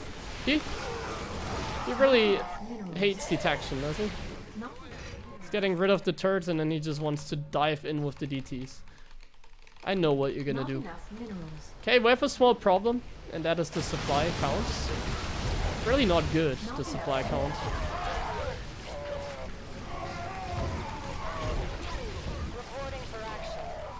This doesn't make it better. We're losing this fight here as well. We just don't have enough money to be able to ever remax as well. It's a big problem right now. I think now we really have to start getting things done. Because he probably has our expansion, so I think... Oh no. I think what we have to do now is just take out some expansions. Not enough. We have to do something. So he doesn't have the expansion here. And he doesn't have it here. Okay, perfect. Then we don't need to do anything. He's not mining from our side of the map. We're gonna do something that we haven't done yet. And that's just rely only on the Liberator, and I mean only. So we're gonna harass Need and put something libs in liberated? positions as well. Easy. We're gonna Reporting for re-siege action. some libs here. How can we help? Not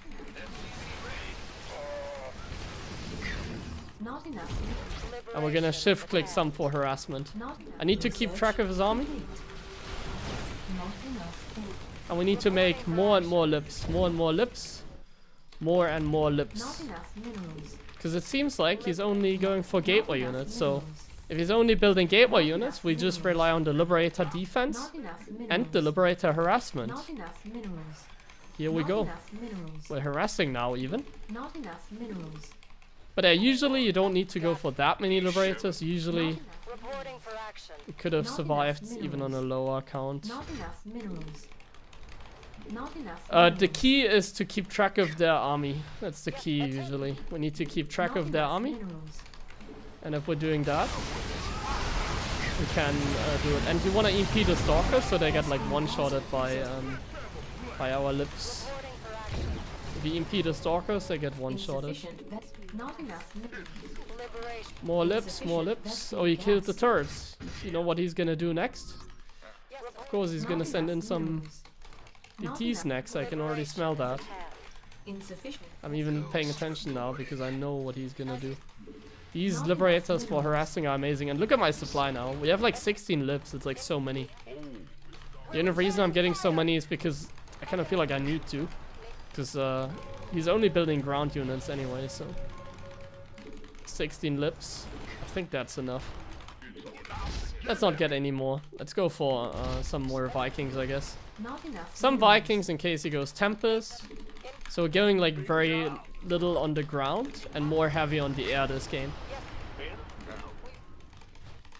Like it's fine that way. Can also go more heavy on the ground and just take more fights, you know. But yeah, we're just trying to survive, and the best way to survive is make Liberator Viking, usually.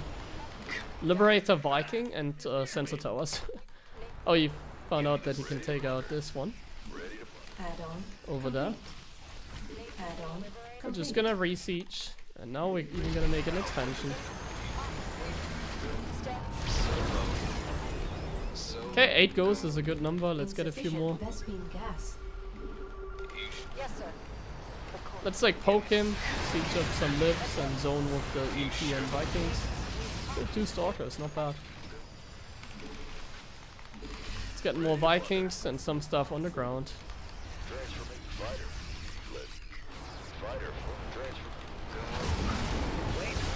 I misclicked. I unhotkeyed my like liberator.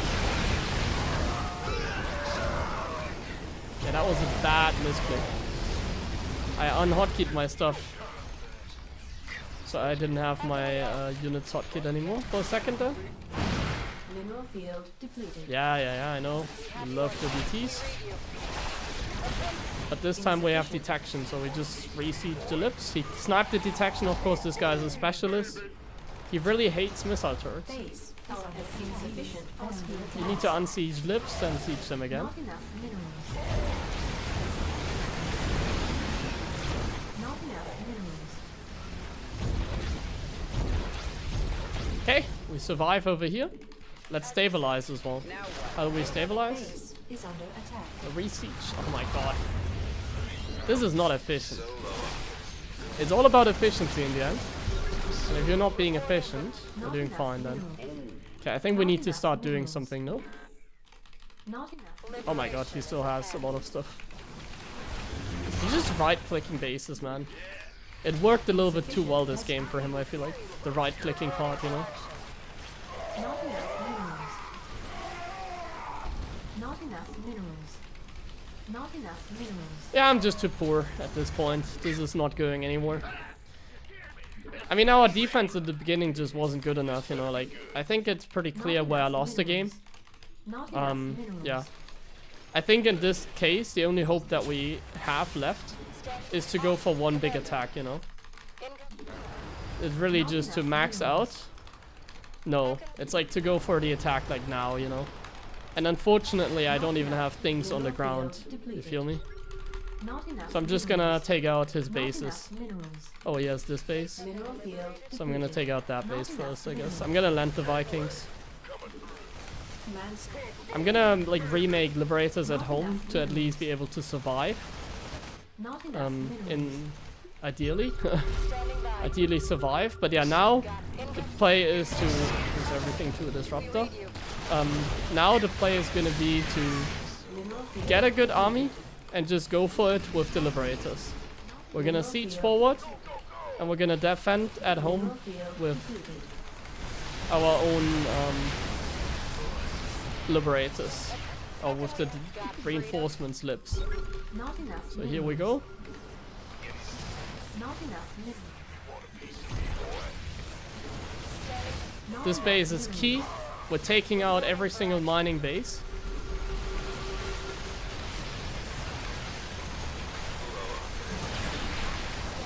Taking out the Colossus, we're taking out that. We scan his army. Not Okay, that's one of his mining bases. Not enough minerals. Okay, he's coming in from the side, so that means we can Not enough minerals. siege up like here. Insufficient Vespine gas. Reporting for action. Like I said, EMP is very good against like stalkers. We have you on script. Freedom. We're just gonna kill all this stuff here and then Not pick up enough and go to minerals. the other base. Not enough Okay, minerals. we're just gonna quickly pick up and go here. Incoming. Not enough mineral field depleted. Not enough minerals. They move. Not Scan. enough minerals. Okay, this is the key base. Mineral field. Run away from the Novas as well as you can. Okay, let's reinforce soon.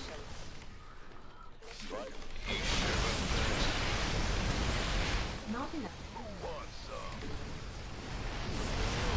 Alright. Not enough minerals. The last push. Not enough minerals. So this is a late game decision that you need to take some time. You know? Like, I'm completely mined out. So why did I not expand? Because he, like, traded a lot of, like... Well, I can actually explain to you in the graph. So why did I attack? I defended poorly and lost so much. But, like, look at the graph. So why did I attack? Well, here he sniped my base for the last time. And I was completely mined out. So I just had to. Like, if they trade a lot of army for some... Or a lot of economy from you... Like, he traded a lot of DTs... Like, he traded like 12 DTs for an orbital. He traded a lot of army for some economy. Sometimes you have to have the killer instinct to just go for it. But yeah, in this game, my defense was not perfect. I think the Liberators early on are a little bit problematic. They're not that good. Liberators early on are not that good. I need to go for more bio, I think. And then trade away the bio, you know? Like, take a fight, maybe, or something. But just going straight into the Liberators, I mean... it's tough, isn't it? Because I need to get upgrades. I need to get Ghost. I need to get Vikings. I need to get Liberators. I need to get, like, 4 gas units out of, like, 3 base. I can't do that. I can't build frickin' Liberators, Ghost upgrades. So I have to decide for one thing, and I think the best thing to do is not go for the Liberators that early. That was surreal. Yeah, you got me there nearly. Very close game.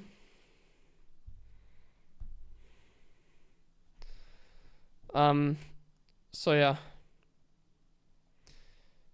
Killer Instinct is experience? No, Killer Instinct is if they trade a lot of army for economy, then you should probably attack. Like if they do like a DT run by like that, kill a lot of your economy, but don't kill any of your army.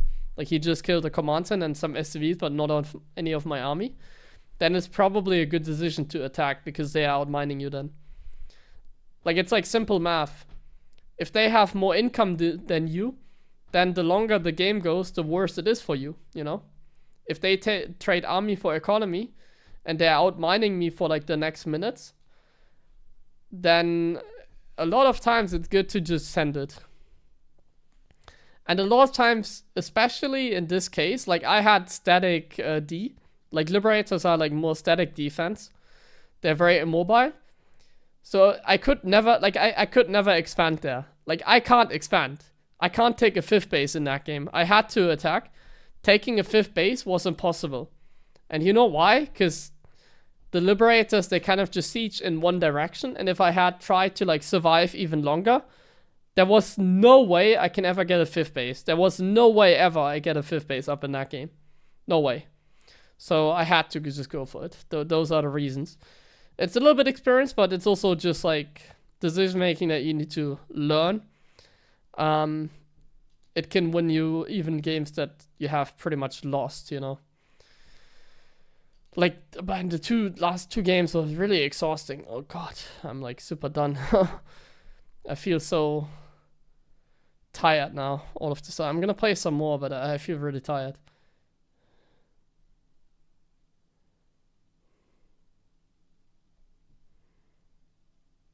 How do you practice against Nova? You need to think quick. A lot of times it's better to just run away and not micro. Time to watch the Atosis video? Ah yeah, the Atosis video. We could do that, yeah. Closest game. Yeah. Even when I'm doing educational commentary, I need to make sure that I play a good game. So it's not easy.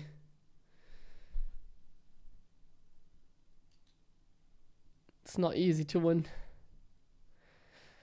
Let me run ads quickly. Let me run ads. My headset run out of battery as well. Let me do that. What about my mouse? Oh yeah, my mouse is blinking red as well. I haven't charged my mouse for like a decade, I feel like, for like 10 days. I need to plug it in for a second as well, I feel like. So it does, it's all wireless, so. Like every 10 days or so, it feels like I have to like charge them. So let me do that quickly. Take the mouse cable here. Put it off. Take it on, and bam, it's charging, and I can still use it. What headset? It's all in my description, I think. It's the Razer Black Shark V2.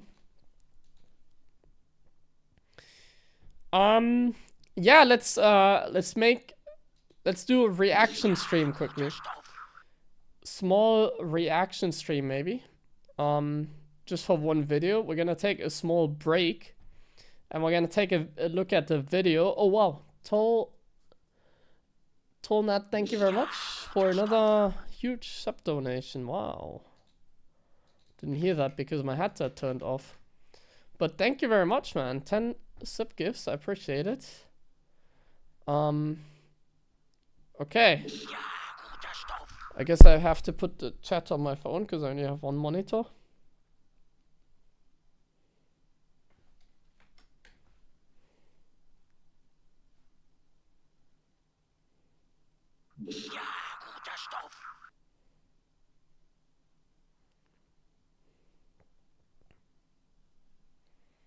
Let me put my chat on. Okay, I want to take a small break. So what I'm gonna do, we're gonna do a reaction stream quickly. We're gonna have a look at a video that got recommended on my page from Atosis. It's about Stormgate. I want to have a look at it.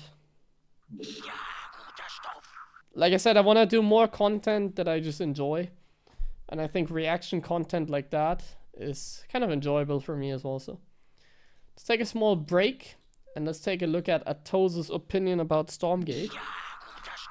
Okay, I just need to open the video.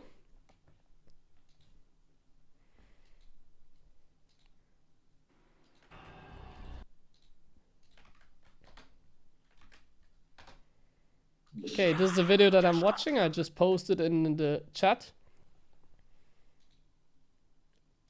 Let's do a reaction stream here. Alright, let's have a look at Atosis' video. This is what's wrong with Stormgate, and here's how to fix it. Let me get a sip of water. This sounds like a spicy video.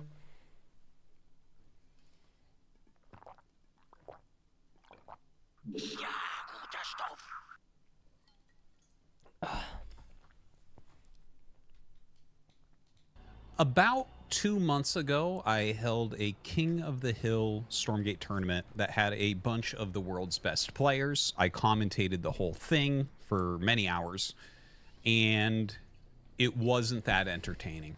I wasn't very happy overall with the experience, and I love to cast RTS games. Since then, I've seen... It sounds like he doesn't like the game. A lot of different takes and videos and discussions about problems with Stormgate, but I think that most of them have kind of missed the mark, and are, or maybe a better way to put it is they've left out what I think is the biggest issue that Stormgate has. So I'm going to go ahead and just kind of show you here what I think about that. So this is just Broken Crown. I've basically paused to replay the first few seconds because I want to show this, okay? So here's the main base. We go down. Here's the natural expansion, okay? Oh, that's kind of spread out. Here's a ramp over there going down. Don't forget that there's some trees here that you can get through, and this is a possible third with another ramp that goes into another area of the map. Oh, also there's a speed camp right here, which can be creeped from the high ground sometimes. Now, you can come down this ramp without destroying trees, which also your opponent could destroy to get through, to go over here to this third base, which doesn't have the So it's too spread out? Is that the point he's trying to Ethereum, make? but does have some trees lining it. Now, there is a health camp over here, and then if you go up this ramp, here's another Luminite base. Down below it is a double Therium deposit, but don't forget that above the double Therium deposit, we have this vision camp, and also you could be sieged from up here on the high ground. Now, if you go this way, if you have small units, they can go through the trees and get through. Otherwise, you're going to have to kill the trees to move through. Also, there's a resource camp over here. Now, going back towards the middle, we do have a ramp up into this middle area, but we also have the middle... Yeah, so far so spicy, but he's still explaining. He's kind of making a mystery out of it, what he's talking about. As well as an expansion in the center of the map. And yeah, that's something that obviously can be sieged here. Now, as you go through, this is kind of the midway point, so the other side has the same functionality. Okay, so what is it that I see here that is weird to me is how complex this is. If you compare this map to good quality maps in StarCraft 1 or StarCraft 2, for instance, you'll find that this is much more complex. There is a lot going on here. How do you figure out that this is a good way to make a natural with the backdoor via trees, all these choke points? Is this a good width? Right? We have all these different things going on, like the complication of where the creep camps are and the different way units can move through. And it looks beautiful, and it you know, you can tell that a lot of work has been put in. But this is an incredibly complicated map for a game that really hasn't been played yet. And Broken Crown is not something that you think of as even Minimap? No, it's not the most complicated map or the craziest map or anything. So I look at this, and how can a map be this complicated at the beginning? Why does it have this many different features and functions and different... Is it that complicated, though? I mean, you know, what I said about Stormgate is a lot of, like, talking about creeps, you know? And I think what is kind of annoying is that the camps in Stormgate, they always come back after some time, you know? So in Warcraft 3, if you take out a camp or a creep, in Warcraft 3, you take it out once and it will never, like, spawn again, you know? So I think what makes it a little bit chaotic and maybe too complex is probably that they constantly, like, respawn after, like, 3 minutes or 5 minutes or so. I don't know the timing. But in general, I don't think that's, like, complicated. I mean... It's just kind of like random, you know. In StarCraft 2 in the beginning, the maps were pretty shit as well. So, like, the maps are definitely not amazing, but the trees, killing the trees.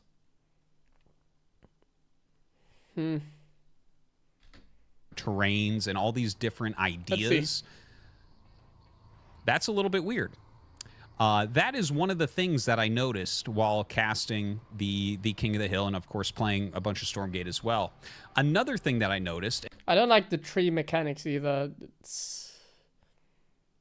I just like rocks, you know? Like, rocks are better, because what I don't like about the tree dynamic is that you need to take, like, a worker to kill them, you know? Or, like, a random ability or whatever. In Stormgate, I think I would prefer if it was more... just like a rock, you know, like anything can kill the trees, but it's gonna take some time. But even that would be pretty shitty. Yeah, I mean, trees are not amazing, but is it really that bad?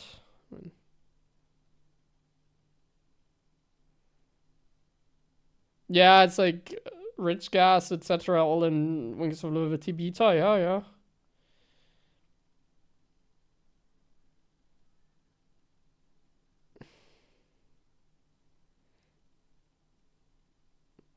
Yeah, in general, like, if you just remove the creeps, I think it would be...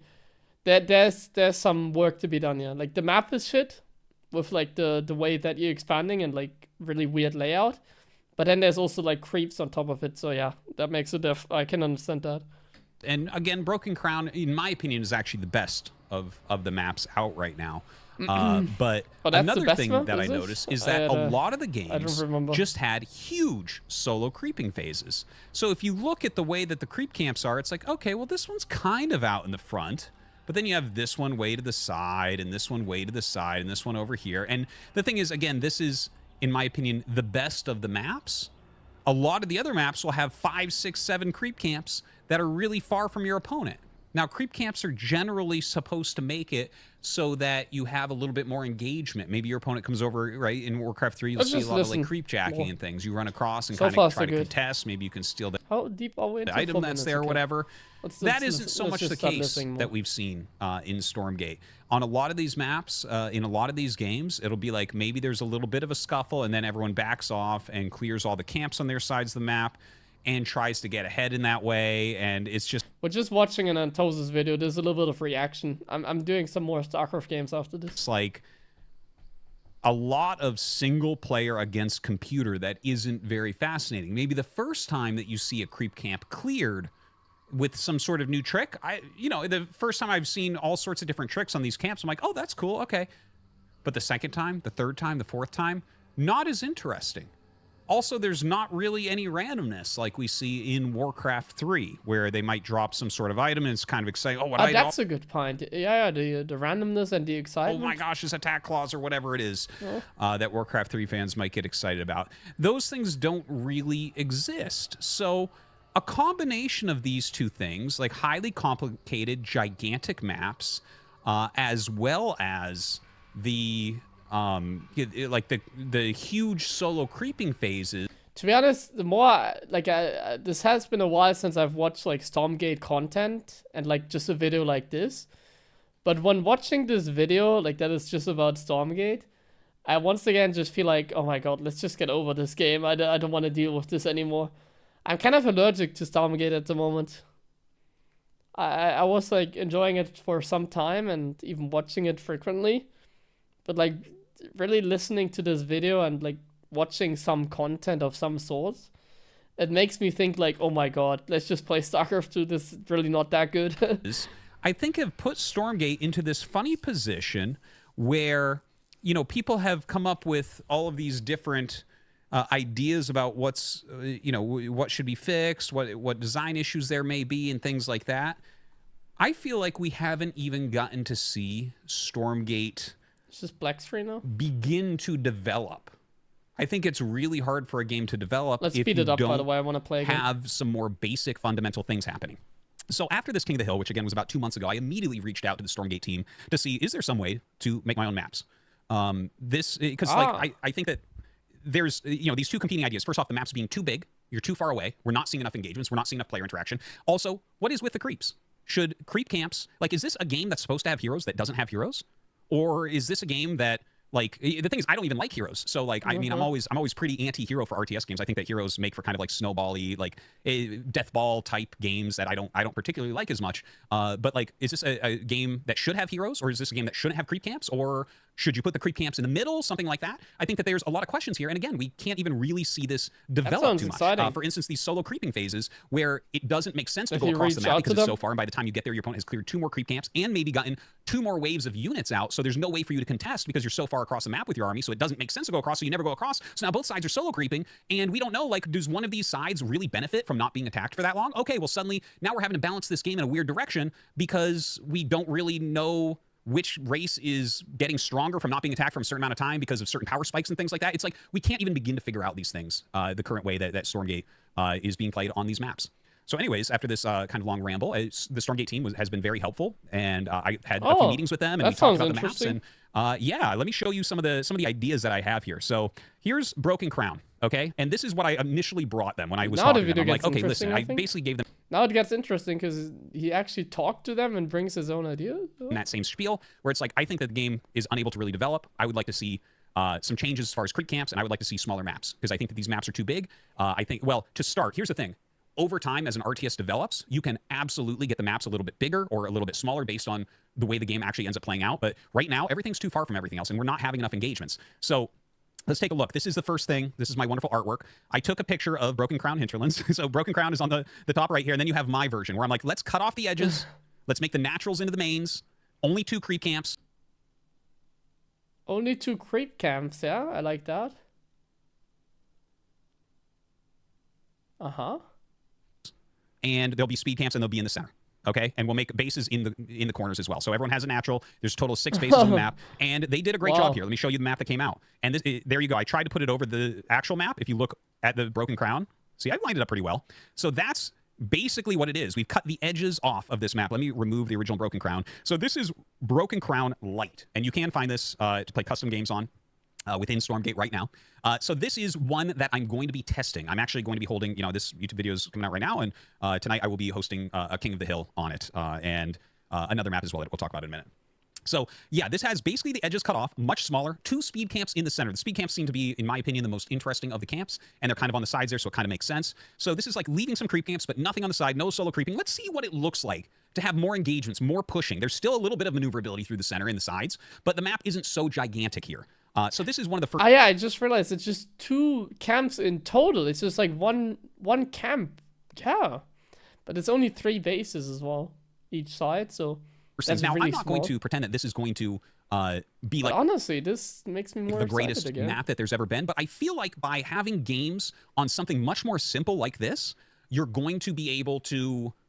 I think Start to see how little the overkill game with like only 3 could, bases or maybe per even side, should maybe? develop. What does it look like when we actually have But far maybe more that's also, interactions? like- Is one of these races Maybe that's how like Stormgate is supposed to be played out. Maybe as well. is really much stronger right now in these smaller maps? Like, do you need a bigger map for one of the races? Right? These are all questions that need to be answered, which I think are very hard to answer on the gigantic maps that we've had so far. Now, the other idea that I talked about before is no creeps, right? Or should there be heroes? Maybe Stormgate is a game where there should just be heroes, like Warcraft 3. Maybe that's the case. Maybe that. This is actually I agree with that or sentence. should there be heroes? Maybe Stormgate is a game where there should just be heroes. I Like would Warcraft love 3. there Maybe to that's be the case. heroes. Maybe that's what makes it exciting, right? Is Then you it have would heroes in make there and it you're more leveling them up, and exciting it's to me. there are good RTSs With the creeps, either remove them or add heroes. that have heroes for sure, and maybe that's the right way to go. But there's something about the solo creeping, and Like I genuinely believe, if they made Stormgate a game like Warcraft 3, like with heroes, at least for me, I feel like it would be like something special, and it would be something I can kind of like fall in love with, because the units right now in Stormgate, I can't really get the hang of them. Like Vanguard is just StarCraft 2 Terran from Wish.com, basically. And there's like no unit that I like. When I play Stormgate, I call the Stormgate units like StarCraft units. When I build like the Exo, I say like I built Marines. When I build like the Lancers, I say I built Zealots, like Terran Zealots. Like it doesn't have an identity basically, but I feel like it would have a much more of an identity if it had like some heroes, because then it wouldn't be like StarCraft at all.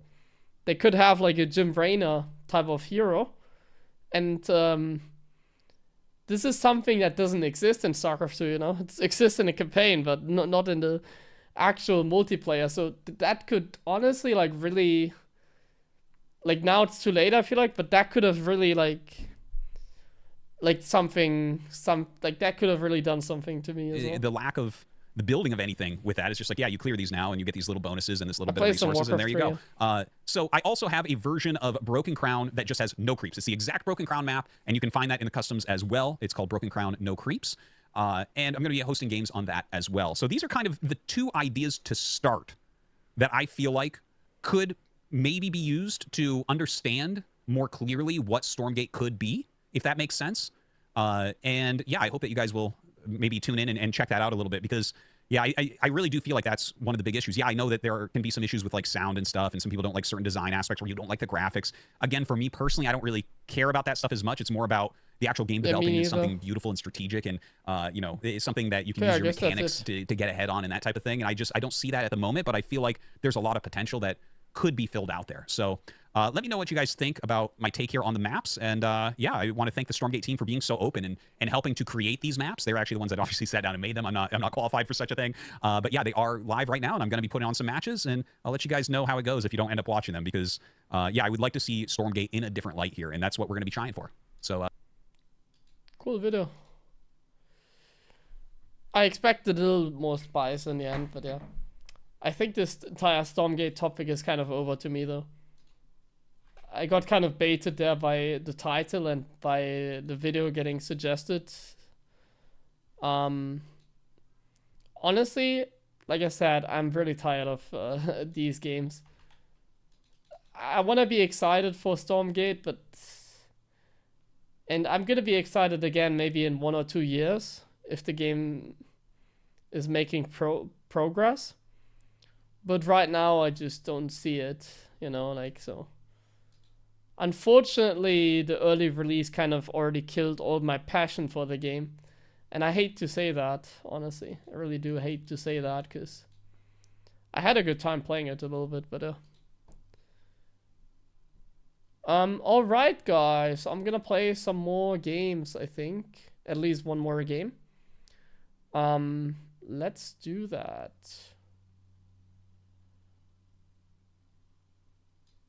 I need to run ads as well.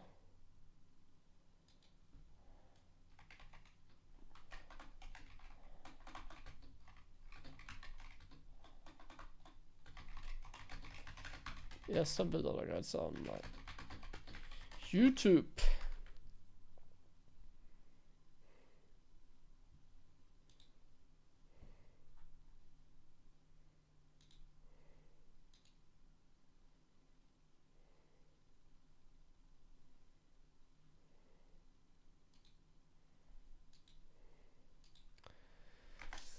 Awesome. Awesome, awesome, awesome. Just gonna run quick ads. And then we're gonna continue the fun.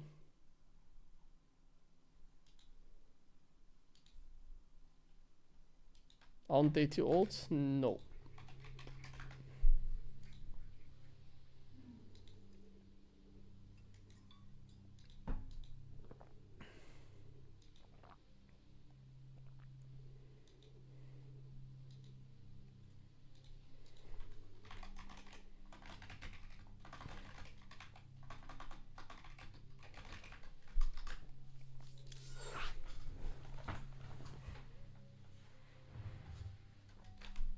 All right.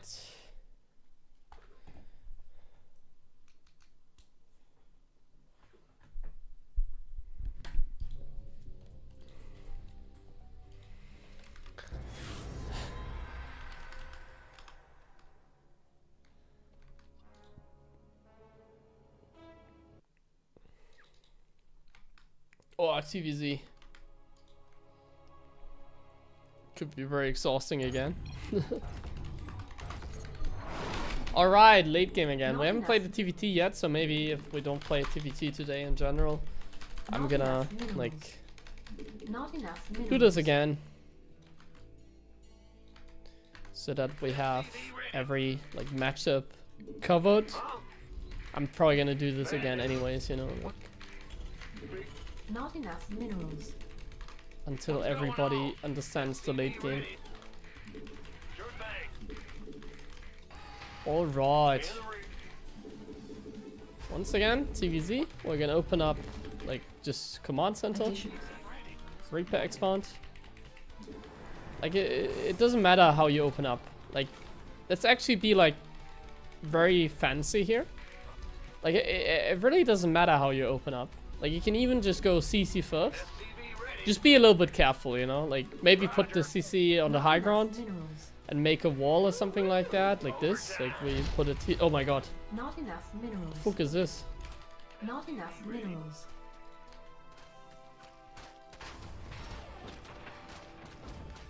Huh? Additional supply depots required.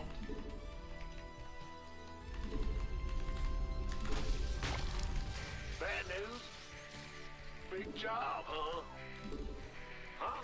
Go ahead. What's going on? What's going on? Bad news? Go ahead. Bro, I can just like follow you now, don't I? What is going on?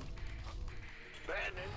What's go? How many drones is that even? Oh, Go ahead. SCV ready. oh, I need to mine. What's going on? Huh? Is it coming with like zerglings now, or what's going on? Job. Huh? What's going on? Go ahead. Big job. SCV ready. Interesting. Go ahead. I imagine there's zerglings coming. I didn't open up barracks, so Big job. that's like somewhat problematic. I have more SCVs than you have drones there, right? I actually don't. I thought I had more. What's going on? SCV ready.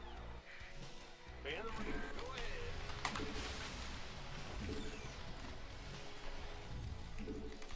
Yeah, what's up, Bandit? Yeah, that was not worth it, my friends. Was it? I don't know what's going on. I guess we sent the Reaper across the map when something like this happens. We'll just do some Reaper harassment to see what's going on. So I'm gonna build like 2 Reapers. Command center upgrade. Like I need to know what's going on. Big job, huh? I'll just build the command center. Reaper has arrived. And then we'll send one across the map and see what he has. SCV ready. I'm listening. Go ahead. And then we'll just do our thing. Big SCV ready. Maybe we sent this. If he has a hatchery done, I'm gonna send the other Reaper as well. If he has a hatch done, I'm gonna send both Reapers then. What's it worth? And now we're gonna scout. SCV ready. The Grim Reaper has arrived. He's caught now. I have to like own this clown. No. SCV ready. Certainly. Well, honestly, we're so far ahead, right? Like I have 20 SCVs. For meeting. Let's just do our thing. We're doing some Reaper harassment now because he doesn't have a spawning pool. So we're just doing freestyle, but we're also like just harassing him. I'm listening. SCV ready. I can't. And then we'll just, this time we just make a third. Like I said, it doesn't matter how you open up. We're just freestyling.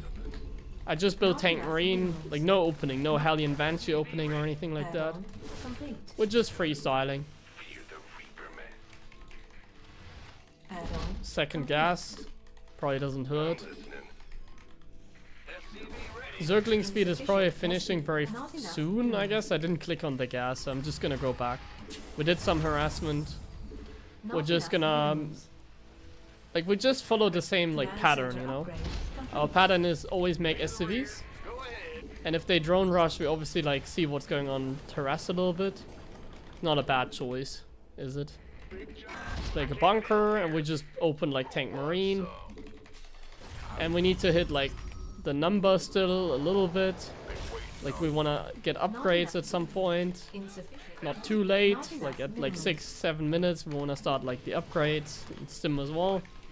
SCV ready. But yeah, for now the plan is still to just survive. SCV ready. Nothing else. I'm already gonna get barracks for stim.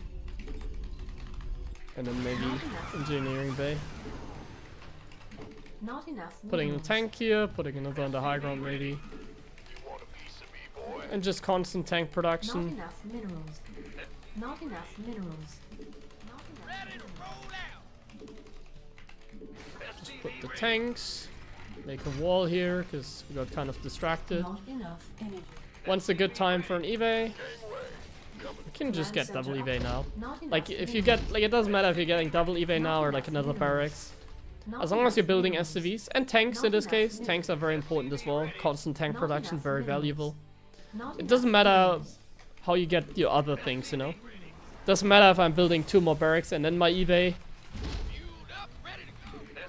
ready. Like I can even like go completely random and like build 4 more barracks now. Like it's really not Not enough efficient, minerals. but as long as I'm producing SCVs, it's not gonna hinder me that much. Now I'm cutting some SCVs here because Not I'm enough just minerals. trolling. Add-on. Not Like I enough just want to minerals. show you that it doesn't matter. Like this is Not such enough bad minerals. macro. This is like not optimized whatsoever. Like, I'm even gonna, like, build, like, 5 depots here at the wall, or 4. I only need 4. Like, look at how, like, unoptimized my build is. The only thing that I constantly do is make SCVs. And I don't really get supply block, just slightly. But yeah, like, this is really not optimized. The only optimization is we make SCVs. And we, like, constantly make tanks. It's the only optimization. Nothing else. Everything else is just completely freestyle. We're just making however many barracks we want. We're not even making add-ons. We're just gonna make marines without add-ons. As long as we make SCVs, expand at like 7 minutes, it's all fine. We're doing wonderfully here. Even if it looks pretty bad, we're doing wonderfully. Should I get a bunker? Yeah, I mean, we have good economy. Like, the economy is good. Just make bunkers. Like, here, we're just making bunkers. There you go. That's totally fine. Just make SCVs. That's the only thing that we really have to hit. Making damn SCVs.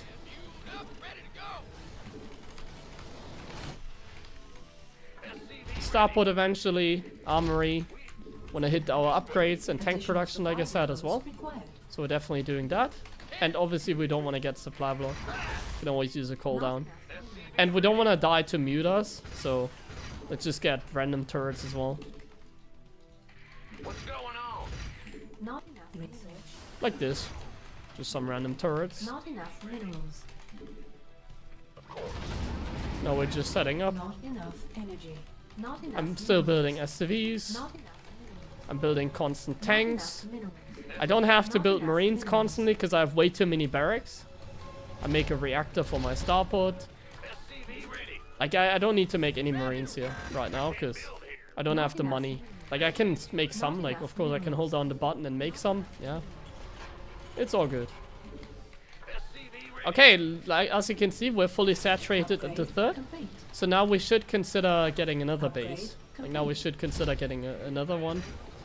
Maybe a sensor tower. Not And enough more minerals. mules. Always drop the mules. We don't make SCVs now because we're fully saturated. Not enough So we energy. cut some SCVs. Let's make some tech labs. Let's make some tech labs, some reactors. Let's make some more factories. Once again, it doesn't matter if you make 1 or 2. We can make even like 4. Yeah, let's just go for this. I don't want to do stuff wrong on purpose, you know? So optimally, I have explained this in my other games, like yesterday. Sufficient Optimally, Vespene we gas. would go up eventually to 2 factories Insufficient and 8 Vespene barracks. gas. And we would also hit like certain SCV counts and whatever. But we're not doing any of that. I just want to tell you what is mandatory for playing late game and what is not, you know? You don't need to think about like optimization like, how many barracks should I go up to? No. What you need to follow is other things. Do them right first and you're gonna be GM already. You gonna give me orders by the number. Let's make some marauders. Just against ultras, perhaps. If they make ultras. Not enough. And let's start making some Vikings at some point as well. We're just gonna expand. Not enough. Let's make more static defense. Not enough minerals. Like I said, our goal is to max out on the ultimate army. What is the ultimate army? It Not depends enough on what minerals. he makes, you Mineral know? field depleted. He's not really doing anything, so maybe we should do something to scout, you know? Maybe we should scan. Scan is a bad choice. Send Reapers out, maybe. That's a better choice. Probably. Let's make some more tanks. Like 12 tanks always worth to make. Insufficient So we're gonna go up to like 12 tanks. Or making some more SCVs, because I'm now taking a 4th. I have like 80 SCVs, that's more than enough. Like 80 is like more than enough. He's just making drones. We have a turret ring, why not? And now we're getting even more turrets. Why not? We're filling up the bunkers. That's hilarious.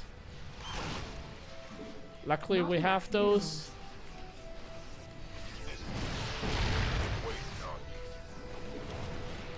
Those turrets, right? And we're making even more. Look at this. Luckily I made those turrets. Command center upgrade complete. I can't believe he just like Mineral field went in like that. upgrade complete. Okay, let's refill the gas here. Let's get upgrades. A Ghost Academy. As you can see, I'm maxed out, but I have like mainly like bio. It's kind of a bad way to max out. We don't have the ultimate army. I'm maxed out on like Upgrade trash. complete. I want to kind of like trade away some of my trash. I don't want that much bio, basically. So how do we do this? I don't know yet.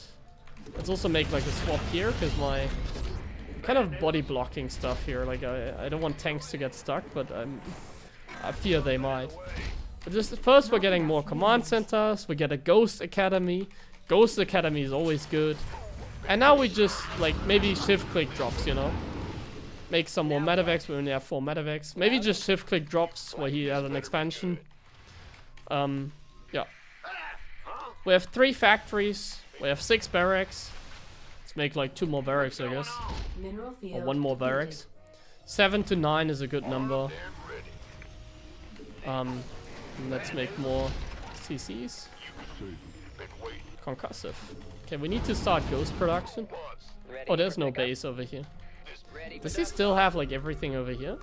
We're just shift clicking like drops like this. 1 here and 1 here. So good. And then the rest, like now we do some Terran multitasking. The drops we just shift click, and the rest of the army here we just clear creep to like distract him. So here we don't even pay attention.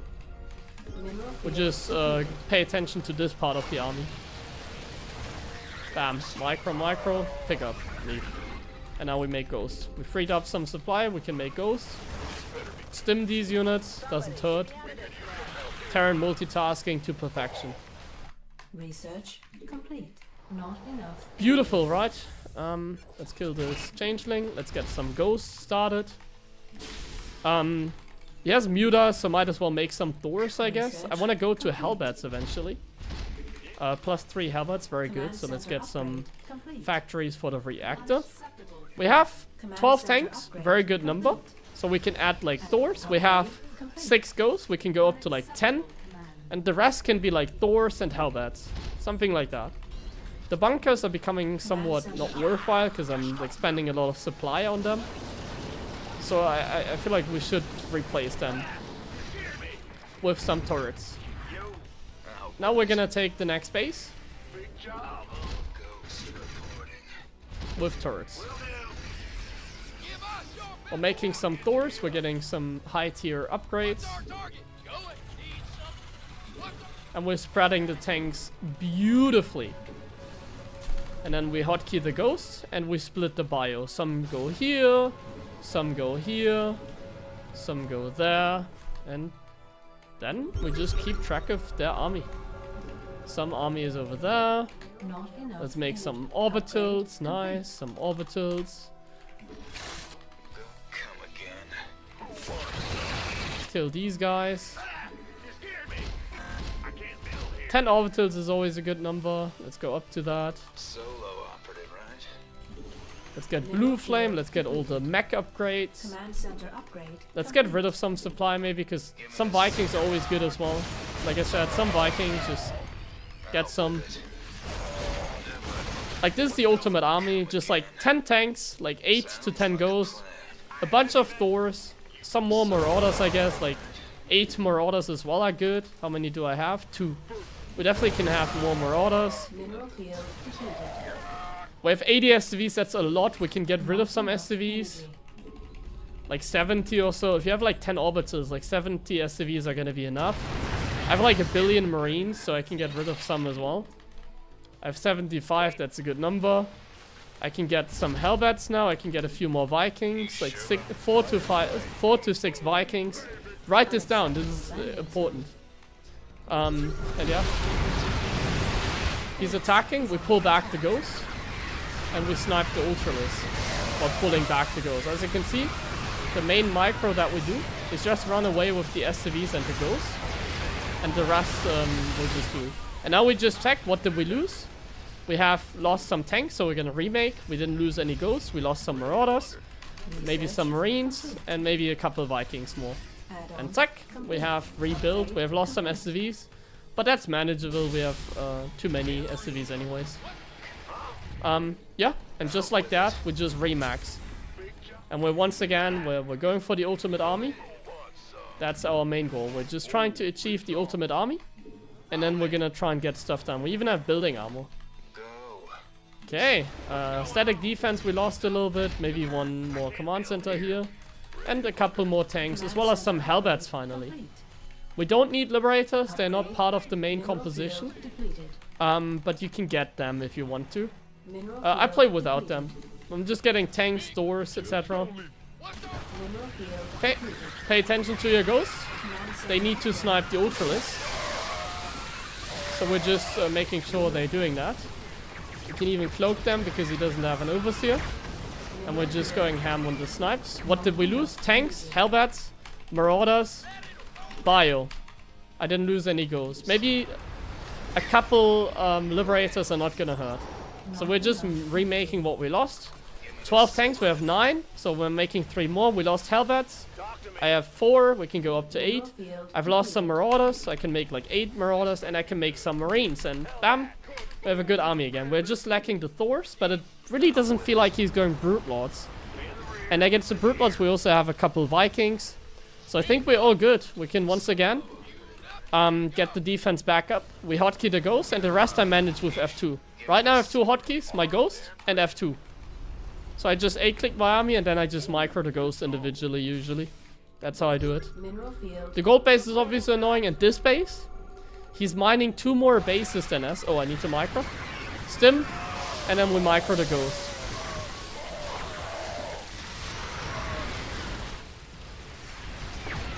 Repair the planetary. Micro the Ghost, micro the Ghost. Maybe we want to get even a couple more Ghosts. Field depleted. Can even go up to 12, but there's a patch that nerfs the Ghost, so maybe we shouldn't. Complete. We lost some tanks, we lost some Hellbats, we lost some Marines.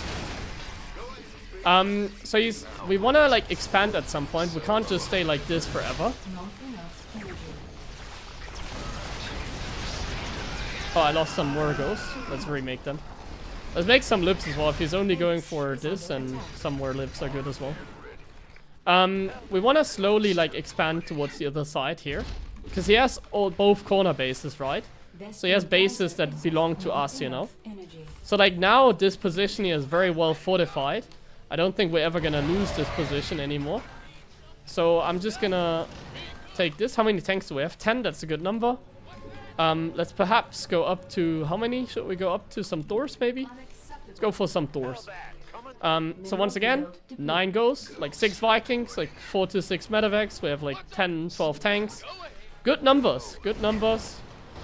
Right now, looking what he has, not much here. Unacceptable landing. We can use some of these. Oh, Locos, okay.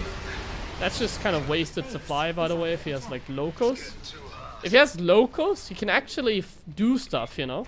If they have Locos like that, Depleted. we can be really confident to like go on the map Is under and finally do something, because like they are very supply inefficient.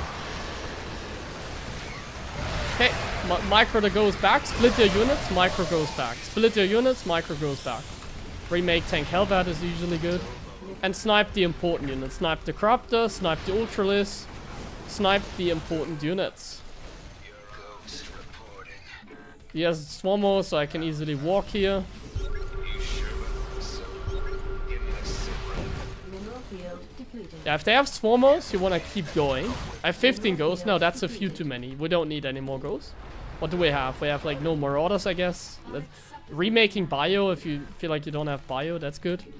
I have some Doors now, very nice as well. I still have like 60 SCVs. Quite a lot too. Yeah. The Locos, they don't really do anything. As you can see, they kill like not even one ghost. They killed nothing. I'm just gonna secure my base here. I have like 10, 11 orbitals, that's good. I'm just gonna secure the base, so we're gonna get turrets and sensor tower. And then I'm getting further upgrades as well.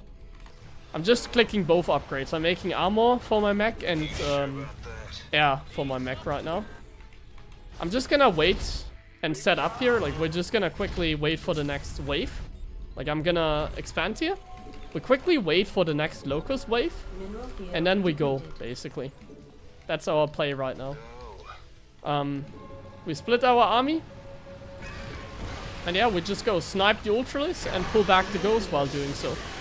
Snipe and run back. And then see what we lost. What did we lose? Remake, Hellbat, Thor, Marauder, Bio usually. I didn't lose any Ghosts. Thor, Marauder, Bio. And now we can go. Now he lost a lot. We can go over here. What's going on?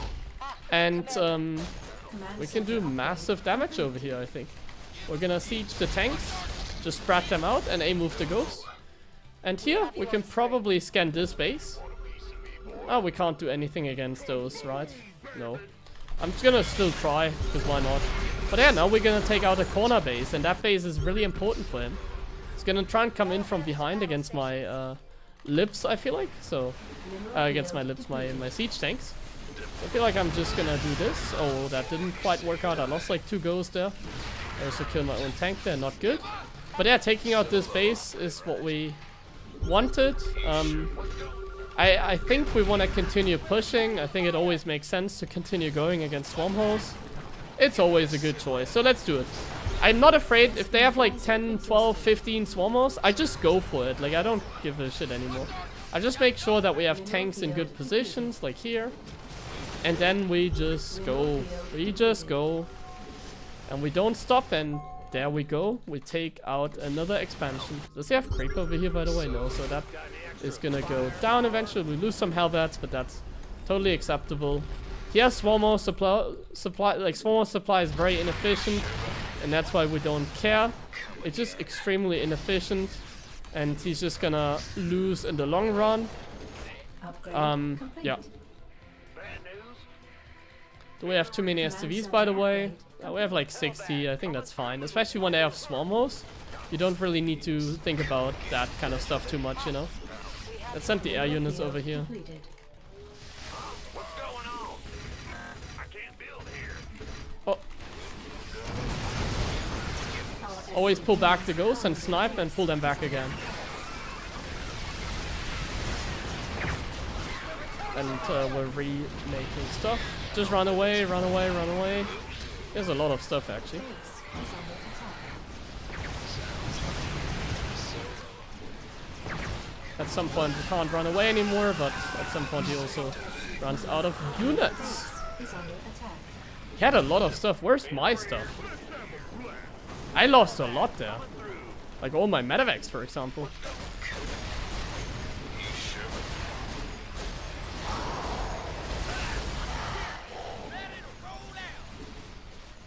Ah, I had some doors that I didn't hotkey. I think I like had units at home, like not rallied or something. That was bad, man. That was actually not a great trade there. I really lost a lot. But yeah, I just tried running away with my ghosts. That was like the primary micro. Let's get a few liberators as well. How many ghosts do we have? 12. That's more than enough. Let's just remax on like tank, Hellbat. Maybe some marauders if I really need some units now. But we also have Hellbats against like the locals. I need some medevacs actually. Oh, here, look at this. My units get stuck here. We also still have like plenty of tanks that we can use from this base, so let's do that. This base is not important anymore because it's mining out. So let's just send some of the units from that base to Not this enough base. energy. And that's amazing.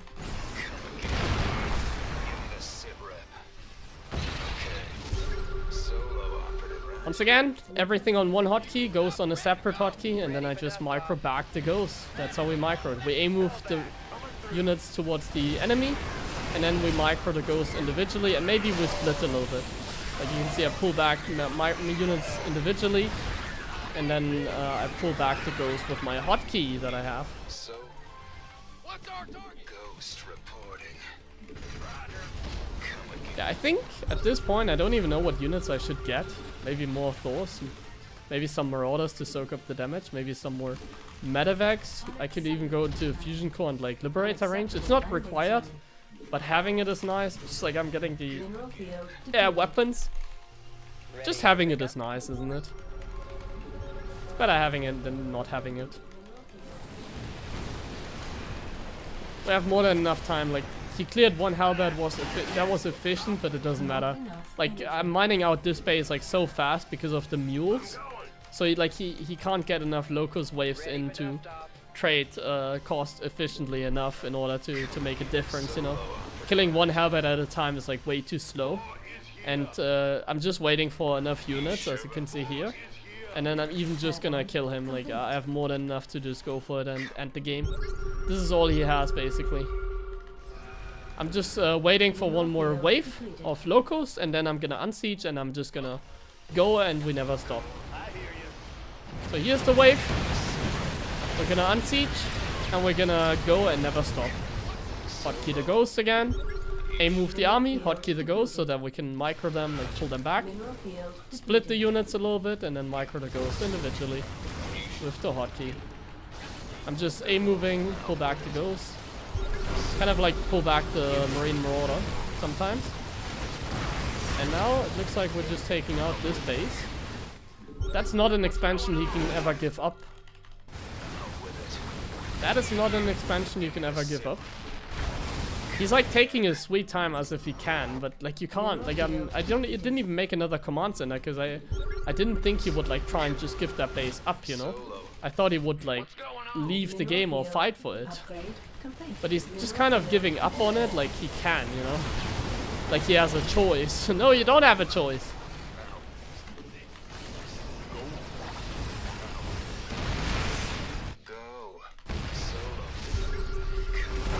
I think we can just finish it. It's gonna be a little bit ugly just pushing into the infestors. But it's whatever. We have like so much healing power as well. And GG.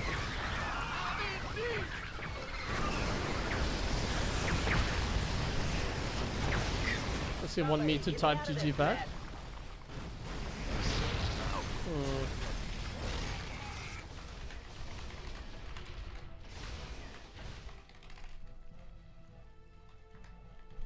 You sure?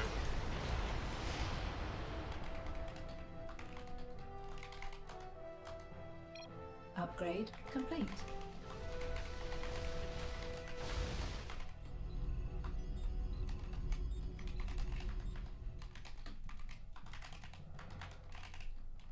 Vespine Geyser exhausted.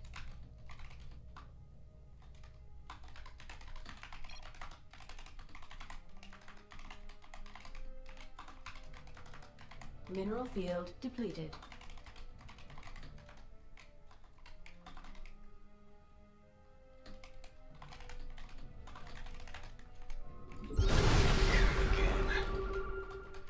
You sure about that? Ah, Solo. there you go. Go ahead. Mineral field depleted. Will do. Confirmed. Research complete. No problemo. GG. That was not such a close game because he drone rushed us in the beginning. Like, remember how this game started? He like drone rushed. I played CC first, so it was actually kind of ugly. Yeah, drone rush is not very good.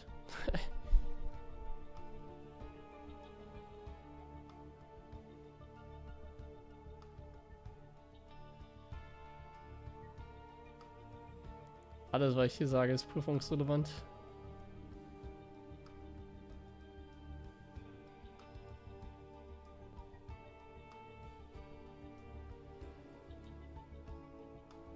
Is it okay to let the Zerg just take half the map unopposed? So like I said, today I'm focusing on late game. Usually this is not how you play late game. I'm just forcing the late game, you know? Like I'm playing at low level and I'm just doing like the most defensive opening. I play freestyle, you know? Like look at the way that I structured this game. Like, let me talk you through. After the drone rush, of course. Like, this is just... Like, my optimal build order, I don't have a build. Like, in terms of build order, like, let's give this a rating, you know? Like, the drone rush. How many drones were this, by the way? I thought it was a lot more. I thought it was like 15, but it was only like 12. 12 drones, only. Thought it was more.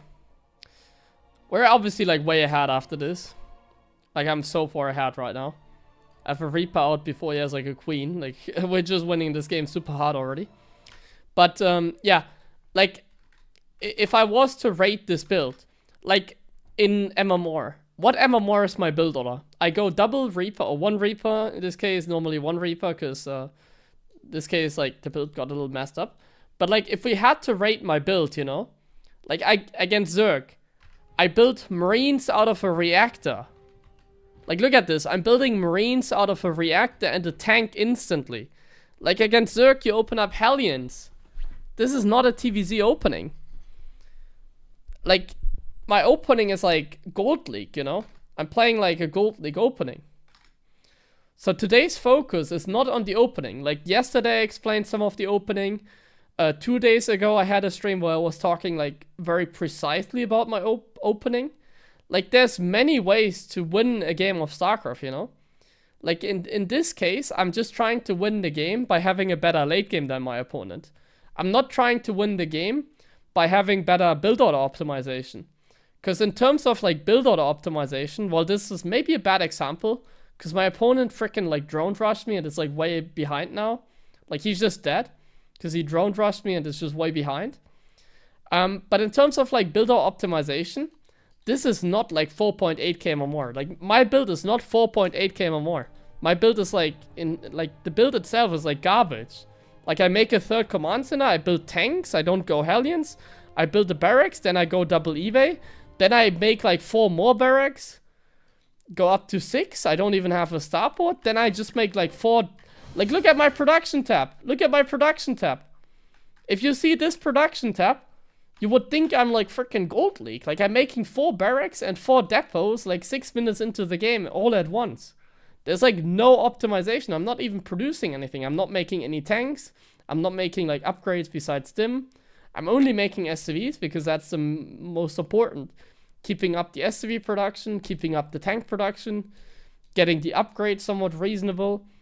But yeah, we're not doing an optimized build.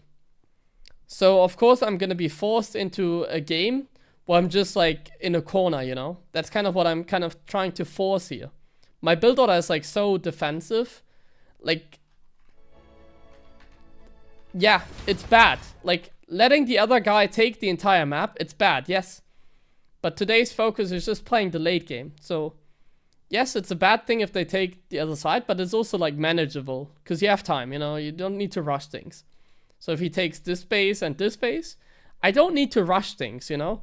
If I take my third like 8 minutes into the game, if I take my fourth like 10 minutes into the game, if I'm hitting like my upgrades, you know, like I'm getting my upgrades at a reasonable time, everything is fine. Like, eventually I'll just take the bases and then, like, for example here, like at the end, he didn't even like mine out this base, you know? Like, when does a base mine out? Like, when does he have this? Or the gold base mines out faster. But, like, this base is important because that's the one he's gonna try and take, right? So when does this base, like, mine out? This base probably mines out at, like, at this level. It mines out maybe 20, 30 minutes into the game or something, you know? So, like, it's only 8 minutes into the game. I don't need to worry about him taking the corner bases yet. But it would be a very high-level move by him to just take the corner bases. But, yeah, this is not optimized play in terms of build order. I just wanna, like, look at what I'm doing. I just wanna show you that it doesn't matter, like, your build order doesn't matter. We don't talk about build order today. We just go freestyle, like, bronze build, you know? But we're getting the right units. That's what we're doing. We're getting the right units. We're making SCVs. And I just wanna show that's the most important. If you're getting the right units, if you're building SCVs, you can play complete, like, bronze build and still get, like, to master or even grandmaster. Easy. You can play, like, bronze builds and still win.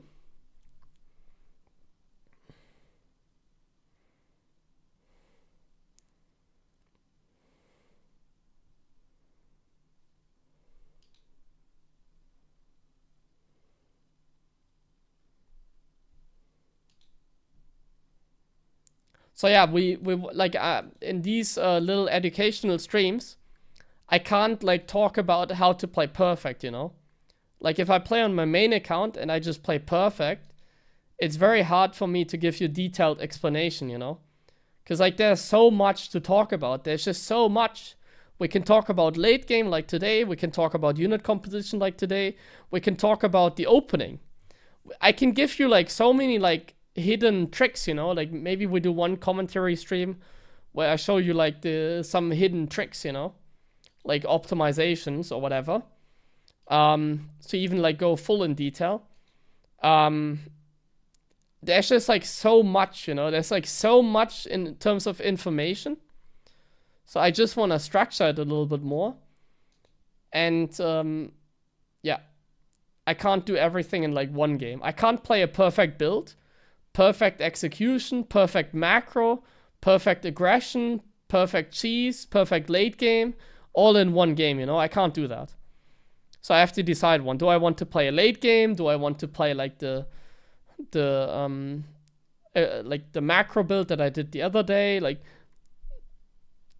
let's do it like one step at a time, you know?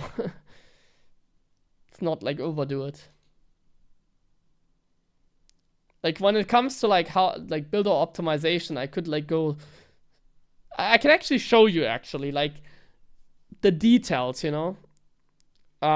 Maybe that would be interesting. Yeah, the EWC replay. Is there like another replay pack from like recent tournament? I could give you like one analysis of like a pro game where I go like in complete detail. We can do that. I think that would be fun as well for today, maybe. EWC, maybe.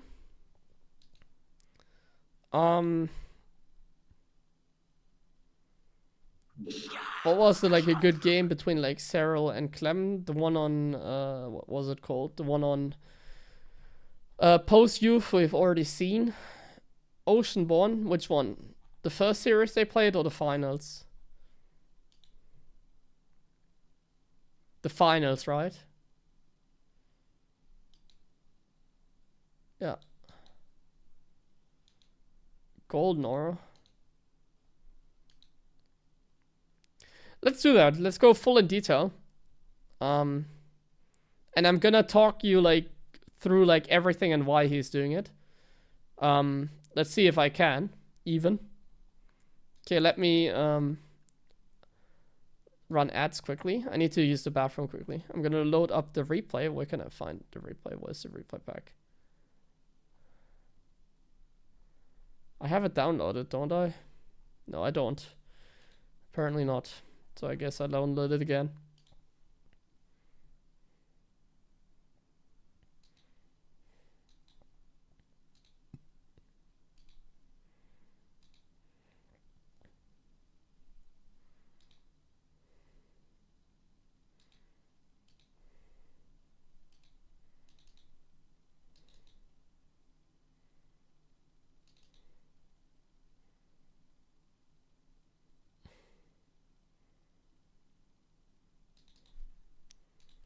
So Oceanborn. I have to reply already. Thank you. Got it. Okay, I'm let me get some water and use the bathroom and then we're gonna have a look at it.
So before jumping into this replay, so we're gonna do like a very detailed analysis of this game, right?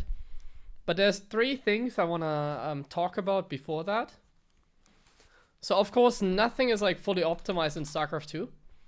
So even Clem is not gonna play perfect. That's point number one. Like even Clem is not gonna have a perfect game. So like of course there's like a perfect SCV count. Of course, there's like a perfect tank count that you want to go to. Like, you can like calculate how many tanks you need on 5 base on Oceanborn ideally, but StarCraft is not as precise as that. There's like a range always, you know? Like as long as you have like 9 to 12 tanks, you're fine in late game, that kind of stuff. And a lot of times like looking up stuff, like check how many tanks you have, takes too long and is inefficient. Like a lot of times it's better to estimate, you know? So there's certain ranges. So nothing is like fully optimized because there's always like ranges as well. And then another thing is like human errors. Sometimes things are not optimized because humans make mistakes. That's one thing. Like, of course, even as Clem is going to get supply blocked at some point. Even Clem is going to make a build order mistake from time to time.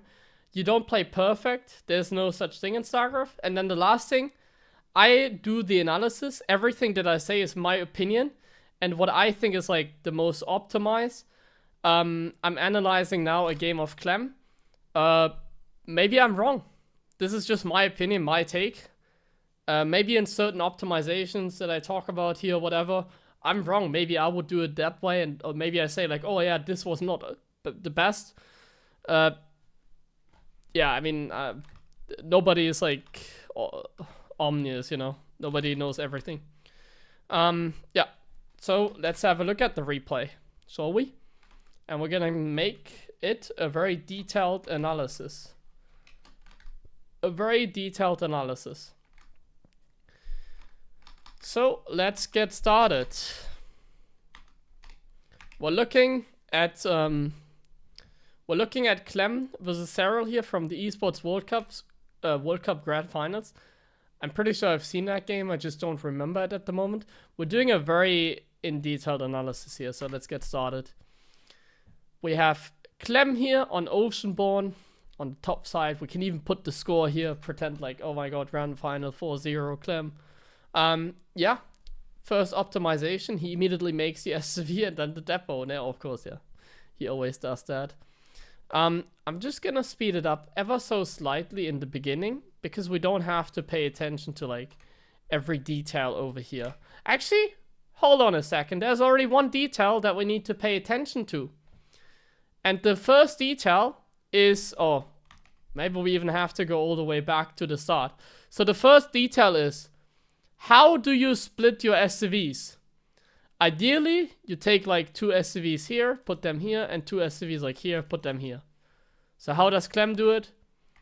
He takes like an SCV individually and puts them to the corner.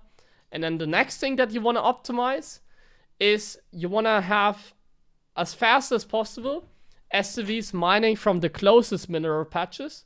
So from these mineral patches and these over here. From these mineral patches, you want to have SCVs mining faster. So you will see Clem will micro, and any other pro gamer, of course, they will micro SCVs towards these mineral patches and rally them even there to make sure that they are fully optimized mining. And one more trick. This is a trick that maybe some of you are not aware of. If you, in StarCraft, there's a de-acceleration process. So every time an SCV goes to the minerals, it automatically slows down. So if this guy over here goes back to mining, you will see that if he gets closer to the mineral patch, it will slow down a little bit as it approaches the mineral field. So what does it mean?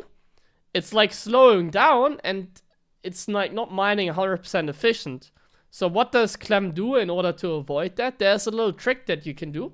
You have to click every SCV manually onto the mineral patches in order to stop that. So the SCV will not slow down if you get close to the mineral patch, if you shift click it right before it gets slower, you know? So when does the SCV get slower? Well, it gets slower when it approaches the mineral like here. Like for example, for this one, if you can see the mineral has a little range. So roughly here, it will start getting slower. So what does Clem do in order to get 0.5 mineral more per turn? I don't know how much it is. It's really not a lot of money, but Clem still does it, so I have to talk about it here. This is, like I said, the most like detailed analysis I can give you. he will shift click it here on the ground as much as he can. He does it with the SCVs here that are far away. He will shift click these SCVs on the ground, as you can see, and then shift click them back on the minerals. And now if we see them go back, you will notice they're not slowing down. They're like, they're going in there without like the acceleration. Look at that. Boop, boop. And if you look at like these guys over here, they will always slow down. Like every SCV will always slow down. But these, he kind of messed it up a little bit there. I feel like, I don't know, maybe. Not 100% sure. But yeah, this is how you do it. I know he didn't mess it. He just does both. And that little trick will give you like not a lot of minerals. But maybe it's gonna give you like 10 minerals by the time the barracks is done. It's really not a lot. But yeah, Clem even does it. Another optimization you can do as a Terran player is when you take the gas. So you can micro the SCV that is making the gas after it's done making the SCV. So you can see I'm currently selecting the SCV that Clem has selected to make the gas with. And he shift clicks it over here and then into the gas. The reason for that is that whenever you take a gas, the SCV will come out from where you put it in. So if you put in the SCV from here, this is where the SCV will come in from when it mines gas. And whenever a refinery, I go very in detail, but yeah, this is what I meant. There's like so many details to talk about in StarCraft. Whenever a refinery is done, there's another delay before the SCV goes into the gas. So as soon as this refinery is done, you have like a split second before the SCVs can enter the refinery. And it's enough time to put the SCV a little bit closer to the command center so that when it goes in, that it like gets the minerals, or not the minerals, the gas towards the command center faster. And yeah, I mean, once again, it's not a lot, but he doesn't have anything else to do. So in the early game, you click the SCV like this. So here you see it's done. And now the SCV goes here. And then even if it's just a split second, it's more efficient. And then the SCV, as you can see, comes out from this position. And the gas mining is fully optimized. All right. We're still shift-clicking SCVs towards the minerals. Of course, we're doing that. We're Clem. I don't even do that kind of stuff. Because sometimes I misclick, but also because in like practice games, I'm too lazy. But like, this is the Esports World Cup's finals, so yeah. All right, barracks is done. And small optimization. So like, you can really optimize everything. And Clem is playing a certain build order. So what Clem is doing is, he's doing a Reaper fast expand. And Clem likes to send the SCV across the map. So what Clem does is this SCV that makes the barracks is gonna scout. He's scouting with the SCV. So one SCV has to make the command center. And the timing of the SCV that comes out after the barracks is done is perfect for that. Also, because of the rally point, like if you select like an SCV that is mining minerals, it's further away. So once again, we are saving a couple of meters here. So if you rally the SCV, it can come out from here immediately and just go straight down.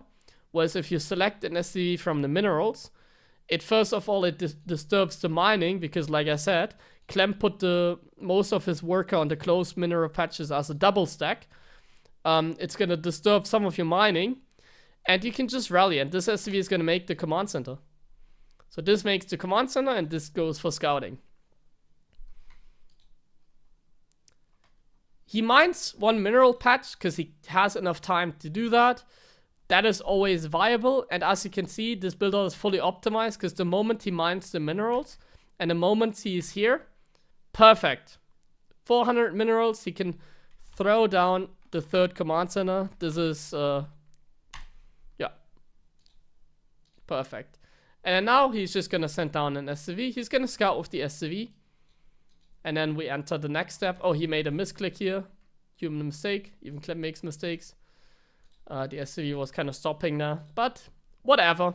So now the SCV enters the base, and he also, of course, he has fully optimized his scouting pattern. So how do you scout?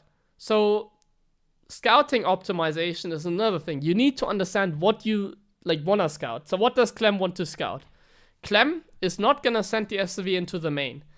Unless he sees like no hatchery here and it's like a one base proxy hatch, then maybe.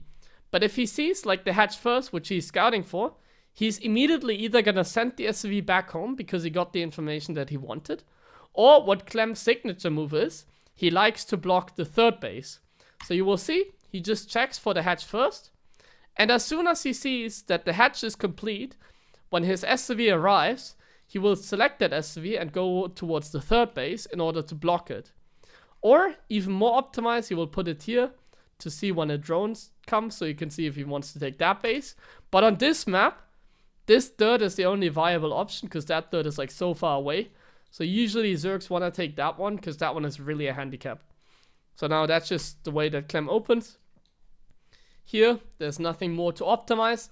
One more optimization that you will see like every turn do as well is the mule. Ideally, you drop it on a mineral patch that is not the closest. So like the closest minerals are these on the side. Because of math, you know, they're in like 90-degree angle towards the command center. This is not a 90-degree angle, so it's like, unless I'm like wrong because of the hitbox of the command center or something, but I'm not wrong because you can see that with the mule. So let's talk about the mule.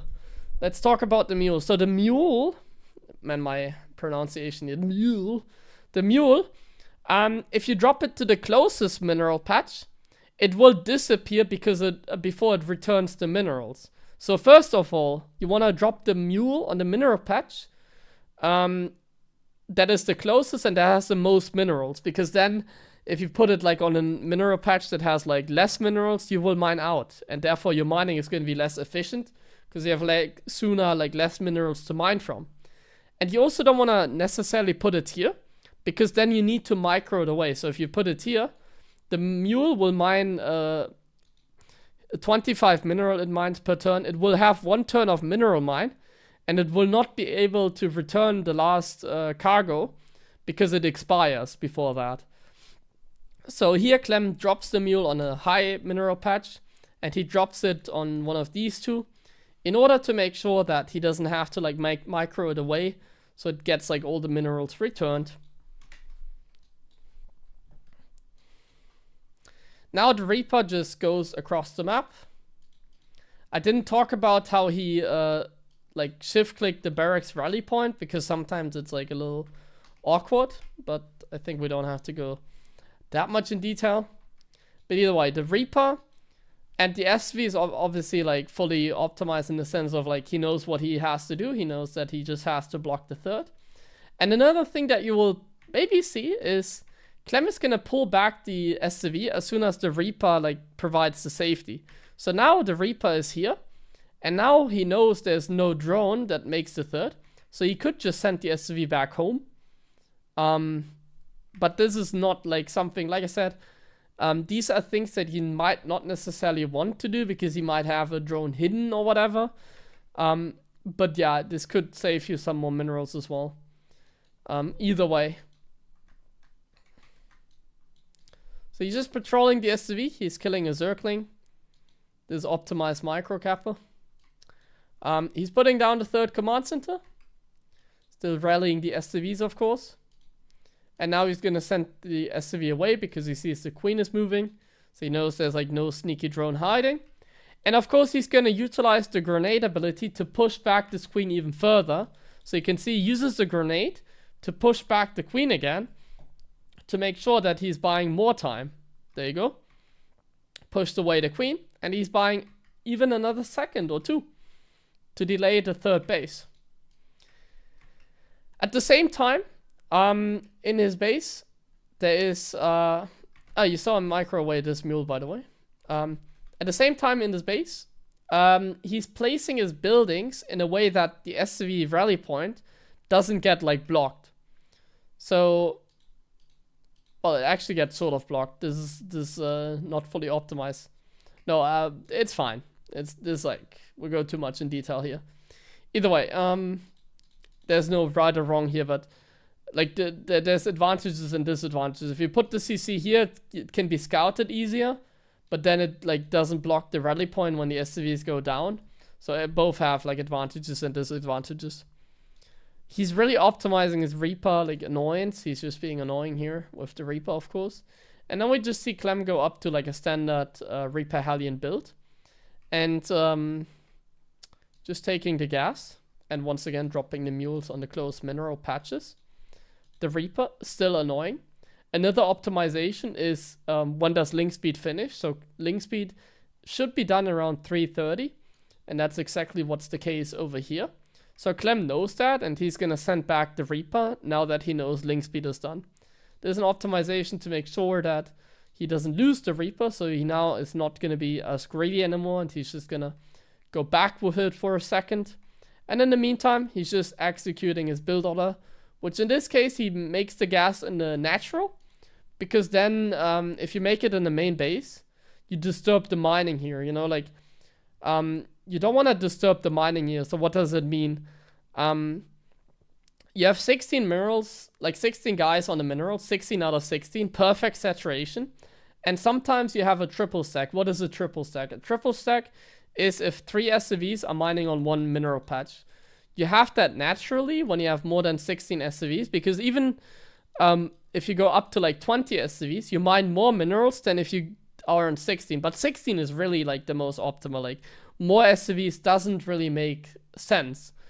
But sometimes you have a triple stack, even when you have 16 SCVs. So if you like take some of these SCVs to make like supply depots with, and then you put them back in mining, if you don't micro your SCVs in the minerals, a lot of times you're gonna have like a triple stack. So you're gonna have like 16 out of 16 workers, but in one of your mineral patch, there's like 3 workers mining, and on another patch, there's only 1 more worker mining. And then you lose, I think it's like 60 minerals per second. You realize that?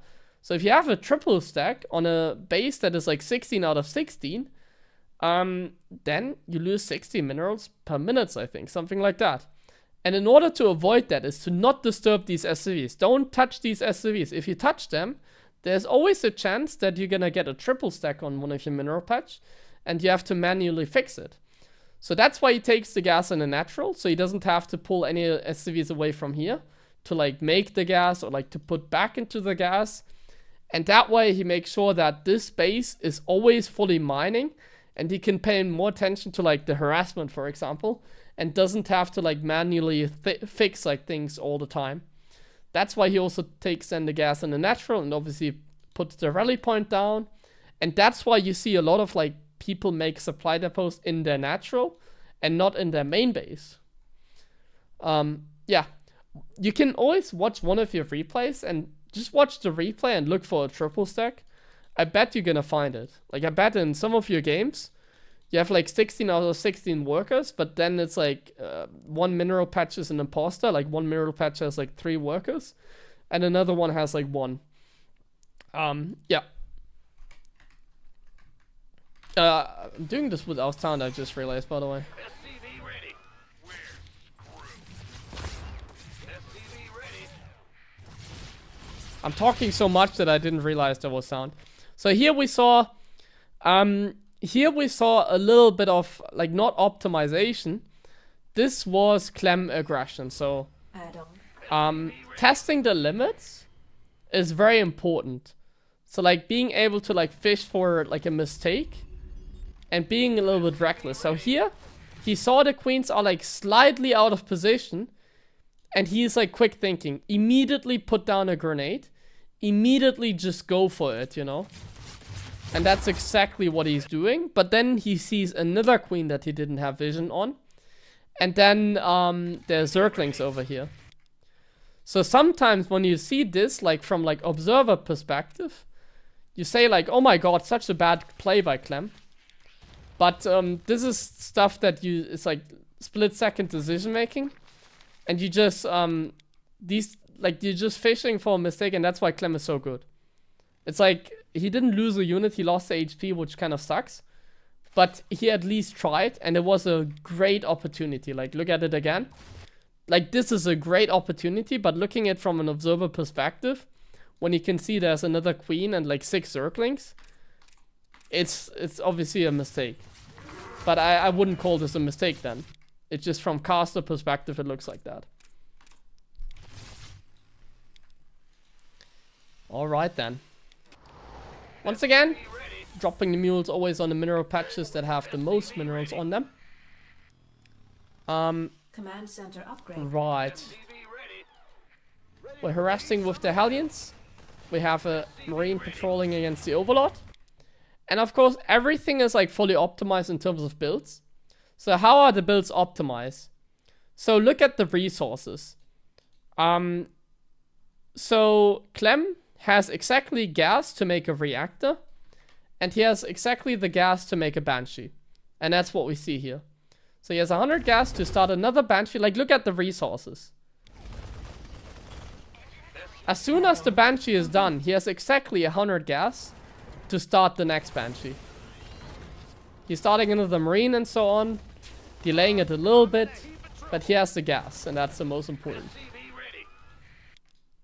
At the same time, he's still trying to get stuff done over here. Yeah. So he has the perfect amount of gas to make the reactor. Now he has the perfect amount of gas to make the stim. He's taking another gas when he takes the third. And then, like, everything is optimized. So if you look at Clem's replays, he's gonna play exactly, like, even the supply count, everything is gonna be exactly the same. He's gonna drop the mules in the same places. He's gonna make the depots at the same places. He's gonna take the gases at the same time. Nothing is random here. Everything is like fully optimized according to the build order. This is all pre-planned and perfectly executed. You make stim, then you make double eBay, you always make SCVs, you make like one supply depot at a time. Like the supply depot is gonna finish as soon as like you're close to being supply block, I guess. He's gonna go up to 5 barracks now. Like, this is a fully optimized build order. This is when we talk about a build order. And there's this just like min-maxing, this just like perfection, obviously. I can tell you, like, even if I play this build, I don't play it as well as Clem does, you know? Like, Clem executes the build better than I do. Primarily because of the harassment as well. In most games, he will execute the game like this much better than I do. Complete. It's gonna go up to 5 barracks. Look at this. The reactor is done for the starport, right? No, for the barracks, I mean.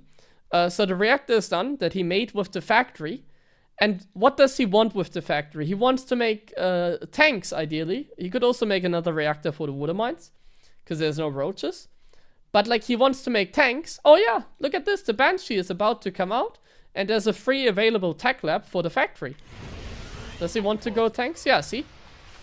He wants to build tanks. So, oh, Banshee done. Oh wow, what a perfect timing. I can just switch, and then the starport can just make the next reactor for itself. And this is what we call a perfect build. He has exactly the gas to start the upgrades as well. Start the upgrades immediately. We always make SCVs while he's making a tank and then the upgrades. Both is valid, obviously. Oh, he's kind of forgetting the upgrades right now for at least 5 seconds. What a blunder. We're still harassing with the Hellions, like we're just going from one place to another. Seeing if there's like a Cryptomore that we can fish for. And then he's just gonna play conservative, the Banshees avoid. Or prevent Sarah from just taking another expansion right now. He's gonna try and get like a drone kill. And at the same time, we still just execute the build to perfection. Look at this, by the way. Look at this. Do you see this? This is what we call... Oh no! See? This is a double triple stack. Look at this. A double triple stack. On both of these mineral patches, we have 3 SCVs mining. This is what I was talking about. And even Clem has this sometimes, like, this mistake, quote unquote. It kind of happens random. Like, having 2 is, like, really unlucky. Hopefully he sees and fixes that later. Sometimes it fixes by itself. But usually it doesn't. Like, on these minerals, usually it doesn't fix by itself. Let's keep an eye to see if he notices that. But, like, this is definitely disturbing his mining. Because on these 2 mineral patches, there's only 1 SCV. And then these two, there's 3 each. Alright, we go for the first push. So the way that this build works out is the Banshees obviously go for the harassment. The Banshees also keep you safe. And then after the Banshees, you go for the first 2 medevacs. And then you have like a certain like pattern in the game that you always follow. So what is the pattern? Hellion Reaper in the beginning, or Reaper SCV block in the beginning, then Hellion Reaper. Then you have 2 Banshees, and then you have 2 medevacs with Marines. So now he's getting the Marines on the map, and then he's gonna like start the next assault here. We see Clem is only taking 1 gas at the 3rd base. So this is something that Terrans don't optimize like fully all the time. If you only take 1 gas, it means that you probably want to make a transition into Widow Mines.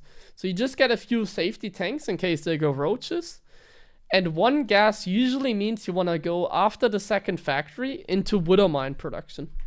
Let's keep an eye on that. Banshees are just going for a kill before they go back home. Are they even gonna go back home? Another thing that Clem mastered is like not using F2. I usually, if I keep my Banshees here, I use F2, and then at some point they will just fly into Spore Crawlers because I F2. Clem will just keep them over here. Let's check the triple stack again, still there. Right. Hold on, there's a small... There you go. Armory. So when the upgrades are like, I guess it's like 2/3 done. Like when the upgrades are like 2/3 done, you start the armory. Go, go, go. And he starts the 4th base now as well. Another thing that I want to point out when we talk about Clem's play is how, once again, this build order, he can play this to perfection like every time. Like it will always look the same. But also take a look at his money. Like his money is perfectly spent. Like right now he has no gas. But he doesn't need gas. He has upgrades on the way. He has medevacs on the way. He has tank on the way.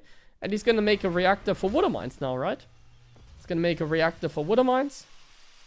He stopped SCV production at 67, the best count. He's going to make a reactor because he's going to start Widow Mine production.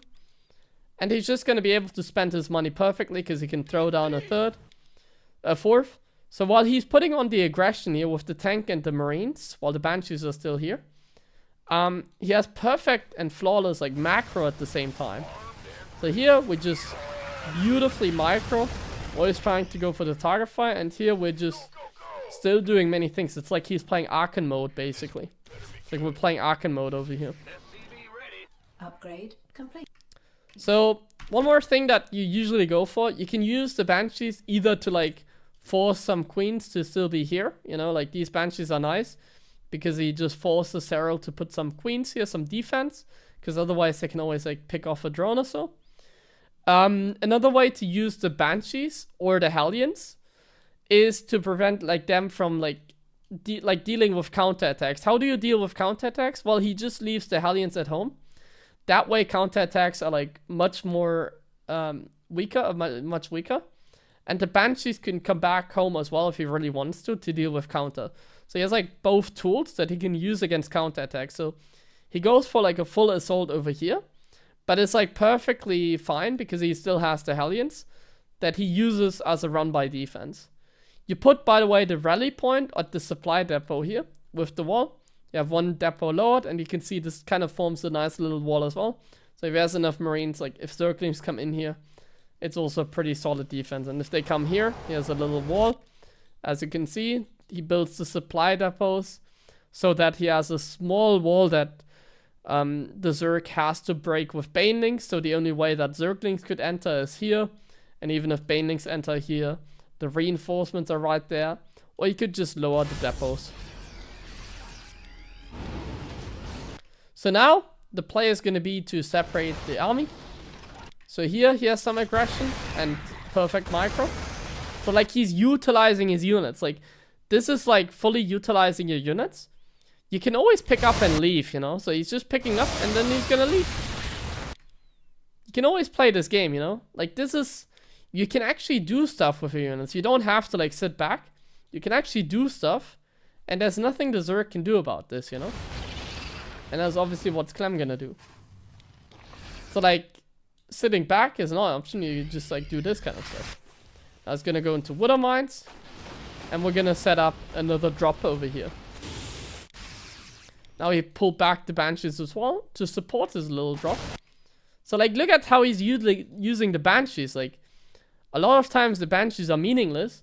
But now the Banshees are, like, kind of annoying. Because, like, they are kind of, like, preventing the Zerg from, like, getting on top of the medevacs for free. Like, now if, like, he snipes the Overseer as well. This is something that you see Clem do a lot. He snipes Overseers. And now he doesn't have an Overseer anymore for the Banshees. And the Banshees can just go ham because there's no Overseer. But Clem, like, kind of judges the time and also runs out of Cloak. And goes back because he knows there's probably another Overseer coming up. But now the Banshees can just support the drop. And Sarah cannot get on top of it with Zerglings because he needs Queens to deal with the Banshees. But the Queens are not going to push off creep. So this is a really nice little trick that Clem uses. Instead of just losing the Banshees. He's now even going to send them back to repair them. That is a very valid play. So you can see this is like fully perfected even with the Banshees. He doesn't just throw away the Banshees. He actually treats them as like individual units that he can still utilize. Even if you think they don't have value, they actually do have value.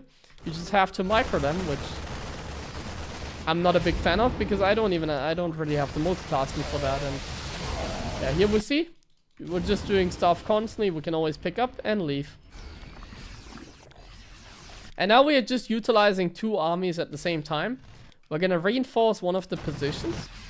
And ideally what you want against Zerg is like not fight on creep. So like fighting on creep is always really dangerous because the Zerg is much stronger on creep.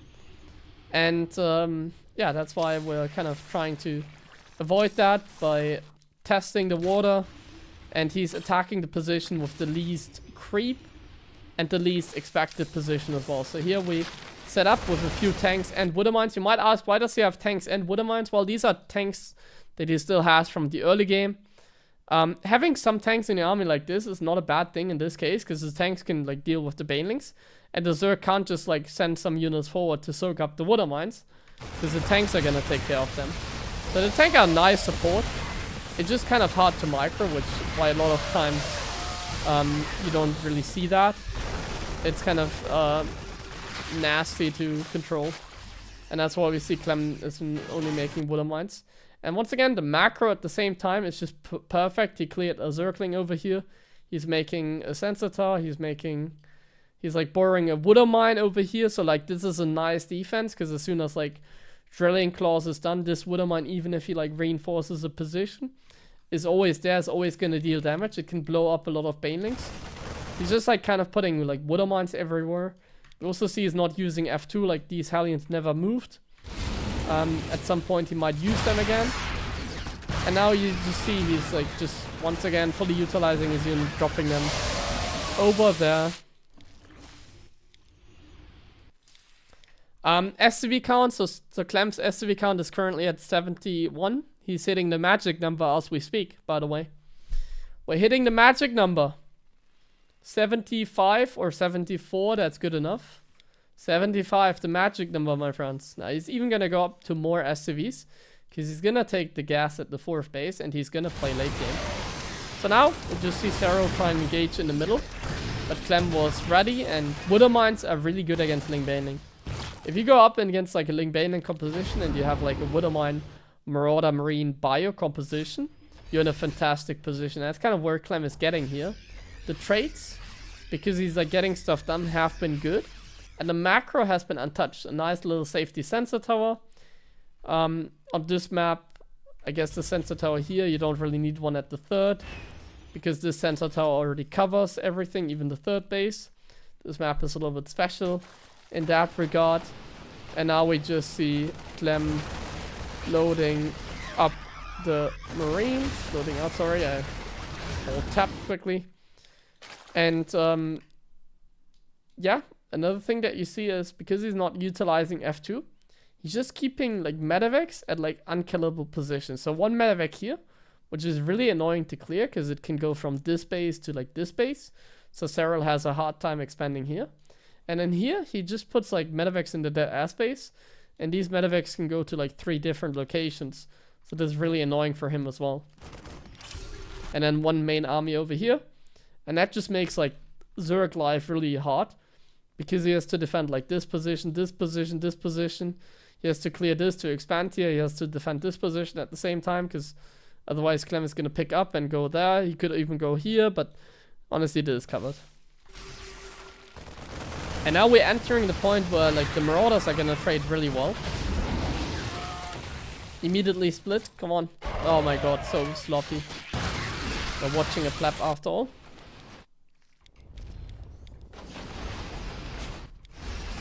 And we see he's just expanding really efficiently.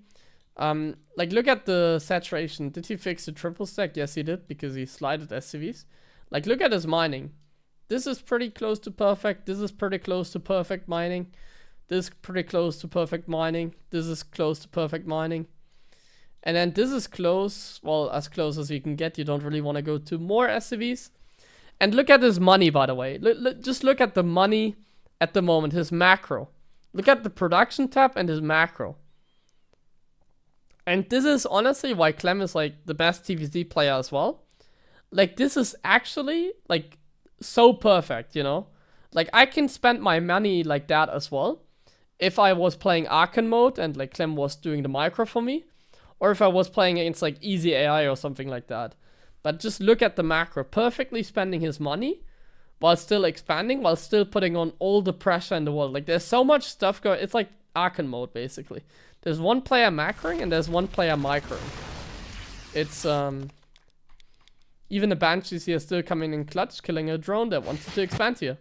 And just like that, he prevents Cyril from expanding here and here. Killed 2 drones, so Cyril has to select another drone from here and expand here. And by the way, he also sniped this edge, of course. We just saw that. So he just like that puts Cyril back on 4 base, and he can't even take another hatchery because there's like units blocking it. And even these Banshees that he didn't even repair, like 12 minutes into the game, they come in pretty clutch because Cyril can't expand over here without sending like Hydralisk and an Overseer to clear that up.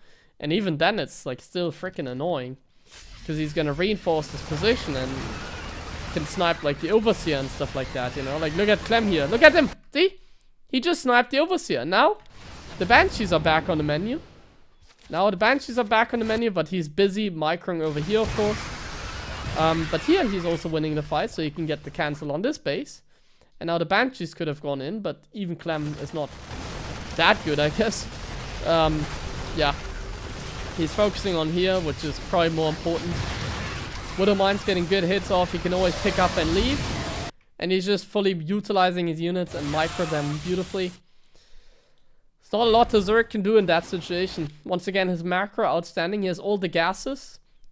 He has all the gases taken, but he's also spending his like money perfectly.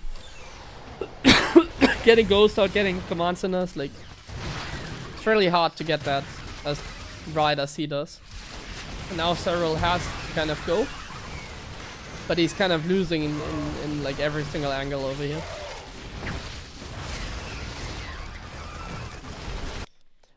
Unit composition, by the way, like Clem just slowly incorporates units in composition because he's playing a very active game. So what does it mean? Well, Clem has still a lot of bio because he just doesn't lose a lot of bio, but he's like slowly adding units. So like he was already maxed multiple times in this game, but like he was prioritizing like first getting upgrades, and then now he's adding ghosts like slowly to his composition. And in this case, like for Clem, as many ghosts as possible. So he's gonna add like a lot of ghosts and also still bio. But yeah, you will see he's getting more and more ghosts in his composition. He's aiming for like up to like 20 ghosts usually. And now what he's gonna do is like split his units as well. That's what a lot of times what he does as well. One group over here, and then he's gonna take another group on the other side over here. All these Widowmines obviously hard to manage as well with the burrow, unburrow stuff. But yeah, I mean, it's Clem. And now he's just splitting his army. So he has one army over here. And another army over here. Finally lost the Banshees, but that's fine. And yeah, this is really hard for the Zerg to deal with, because if you don't get the fungal on the ghost, things are looking nasty for you. And here we saw a scan. And here there's even like some liberators. Like, look at this composition. There's like a random ghost. There's some marauders, some marines. He pulled back the marine. He has like 2 liberators. This is such an annoying composition to play against. Widow Mines that get like a nice hit off. This fungal doesn't do shit. These 2 liberators like complicate things so much. It's like you're playing against like individual players, you know? It's like you have to play against like one player here. And then there you have like another player over here. And then you have another player just macroing up all the time. Like, he's already getting building ammo. He's like styling at this point. He's just having a good time. Like, he has such a good setup. It should be the opposite usually. It should be Clem losing bases here against Cyril, putting on the pressure. But in this case, like, Clem is actually like killing the Zerg while being aggressive, which usually doesn't happen.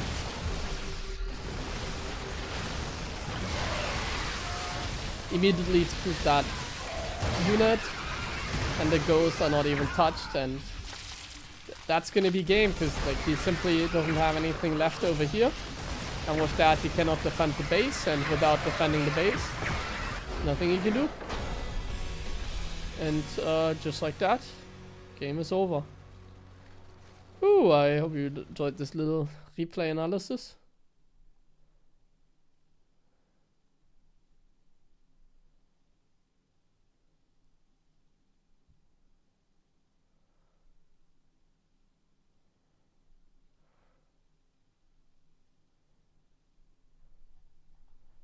That was just one game. There's a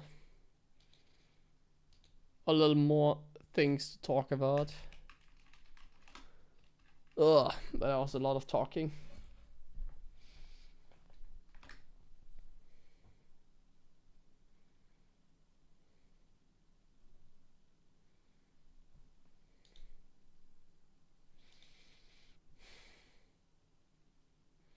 Sacrifice more series to get the same ghost count. Well, I usually don't go for like 20 ghosts because I die when I do that.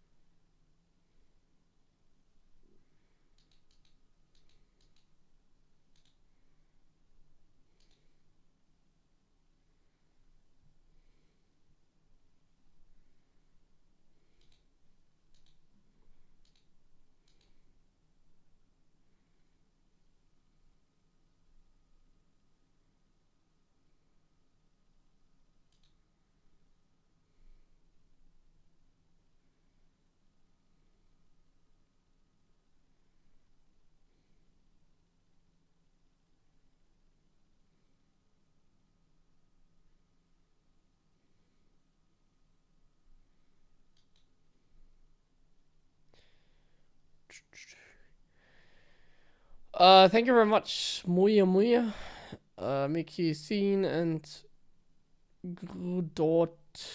Nope. Thanks for the new sub, for the resub, etc. I appreciate it. I think I'm gonna call it here. What do you think about Clem's TVT? On the current, like with the new Cyclone, with the current Cyclone, I should say, I think Clem's CVT has been pretty good. But I think with the next patch, his CVT might be a little weaker again, actually. Like, more vulnerable. I don't think the Tech Lab Cyclone fits his style as much. But overall, his CVT is pretty good, I think.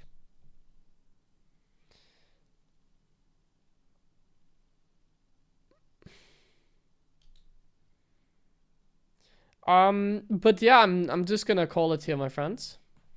I once again want to give a shout out to my YouTube channel. So if you want to support me and what I'm doing, give me a follow on my YouTube channel or on my Twitch channel. Leave a like. On YouTube, it's nice because you can find my VODs here in like the easiest way possible. You know, you can find all the VODs. They're even in like playlists. So if you want to have the educational streams, I have them on a playlist. You can click on live, you will see every VOD here. I upload some videos from time to time. 2 days ago, I uploaded a campaign video. So if I can get a few more people to subscribe to my channel, that's always appreciated. I'll leave a link in the chat. Yeah. Thank you guys a lot for watching. And I hope to see you again tomorrow, I think.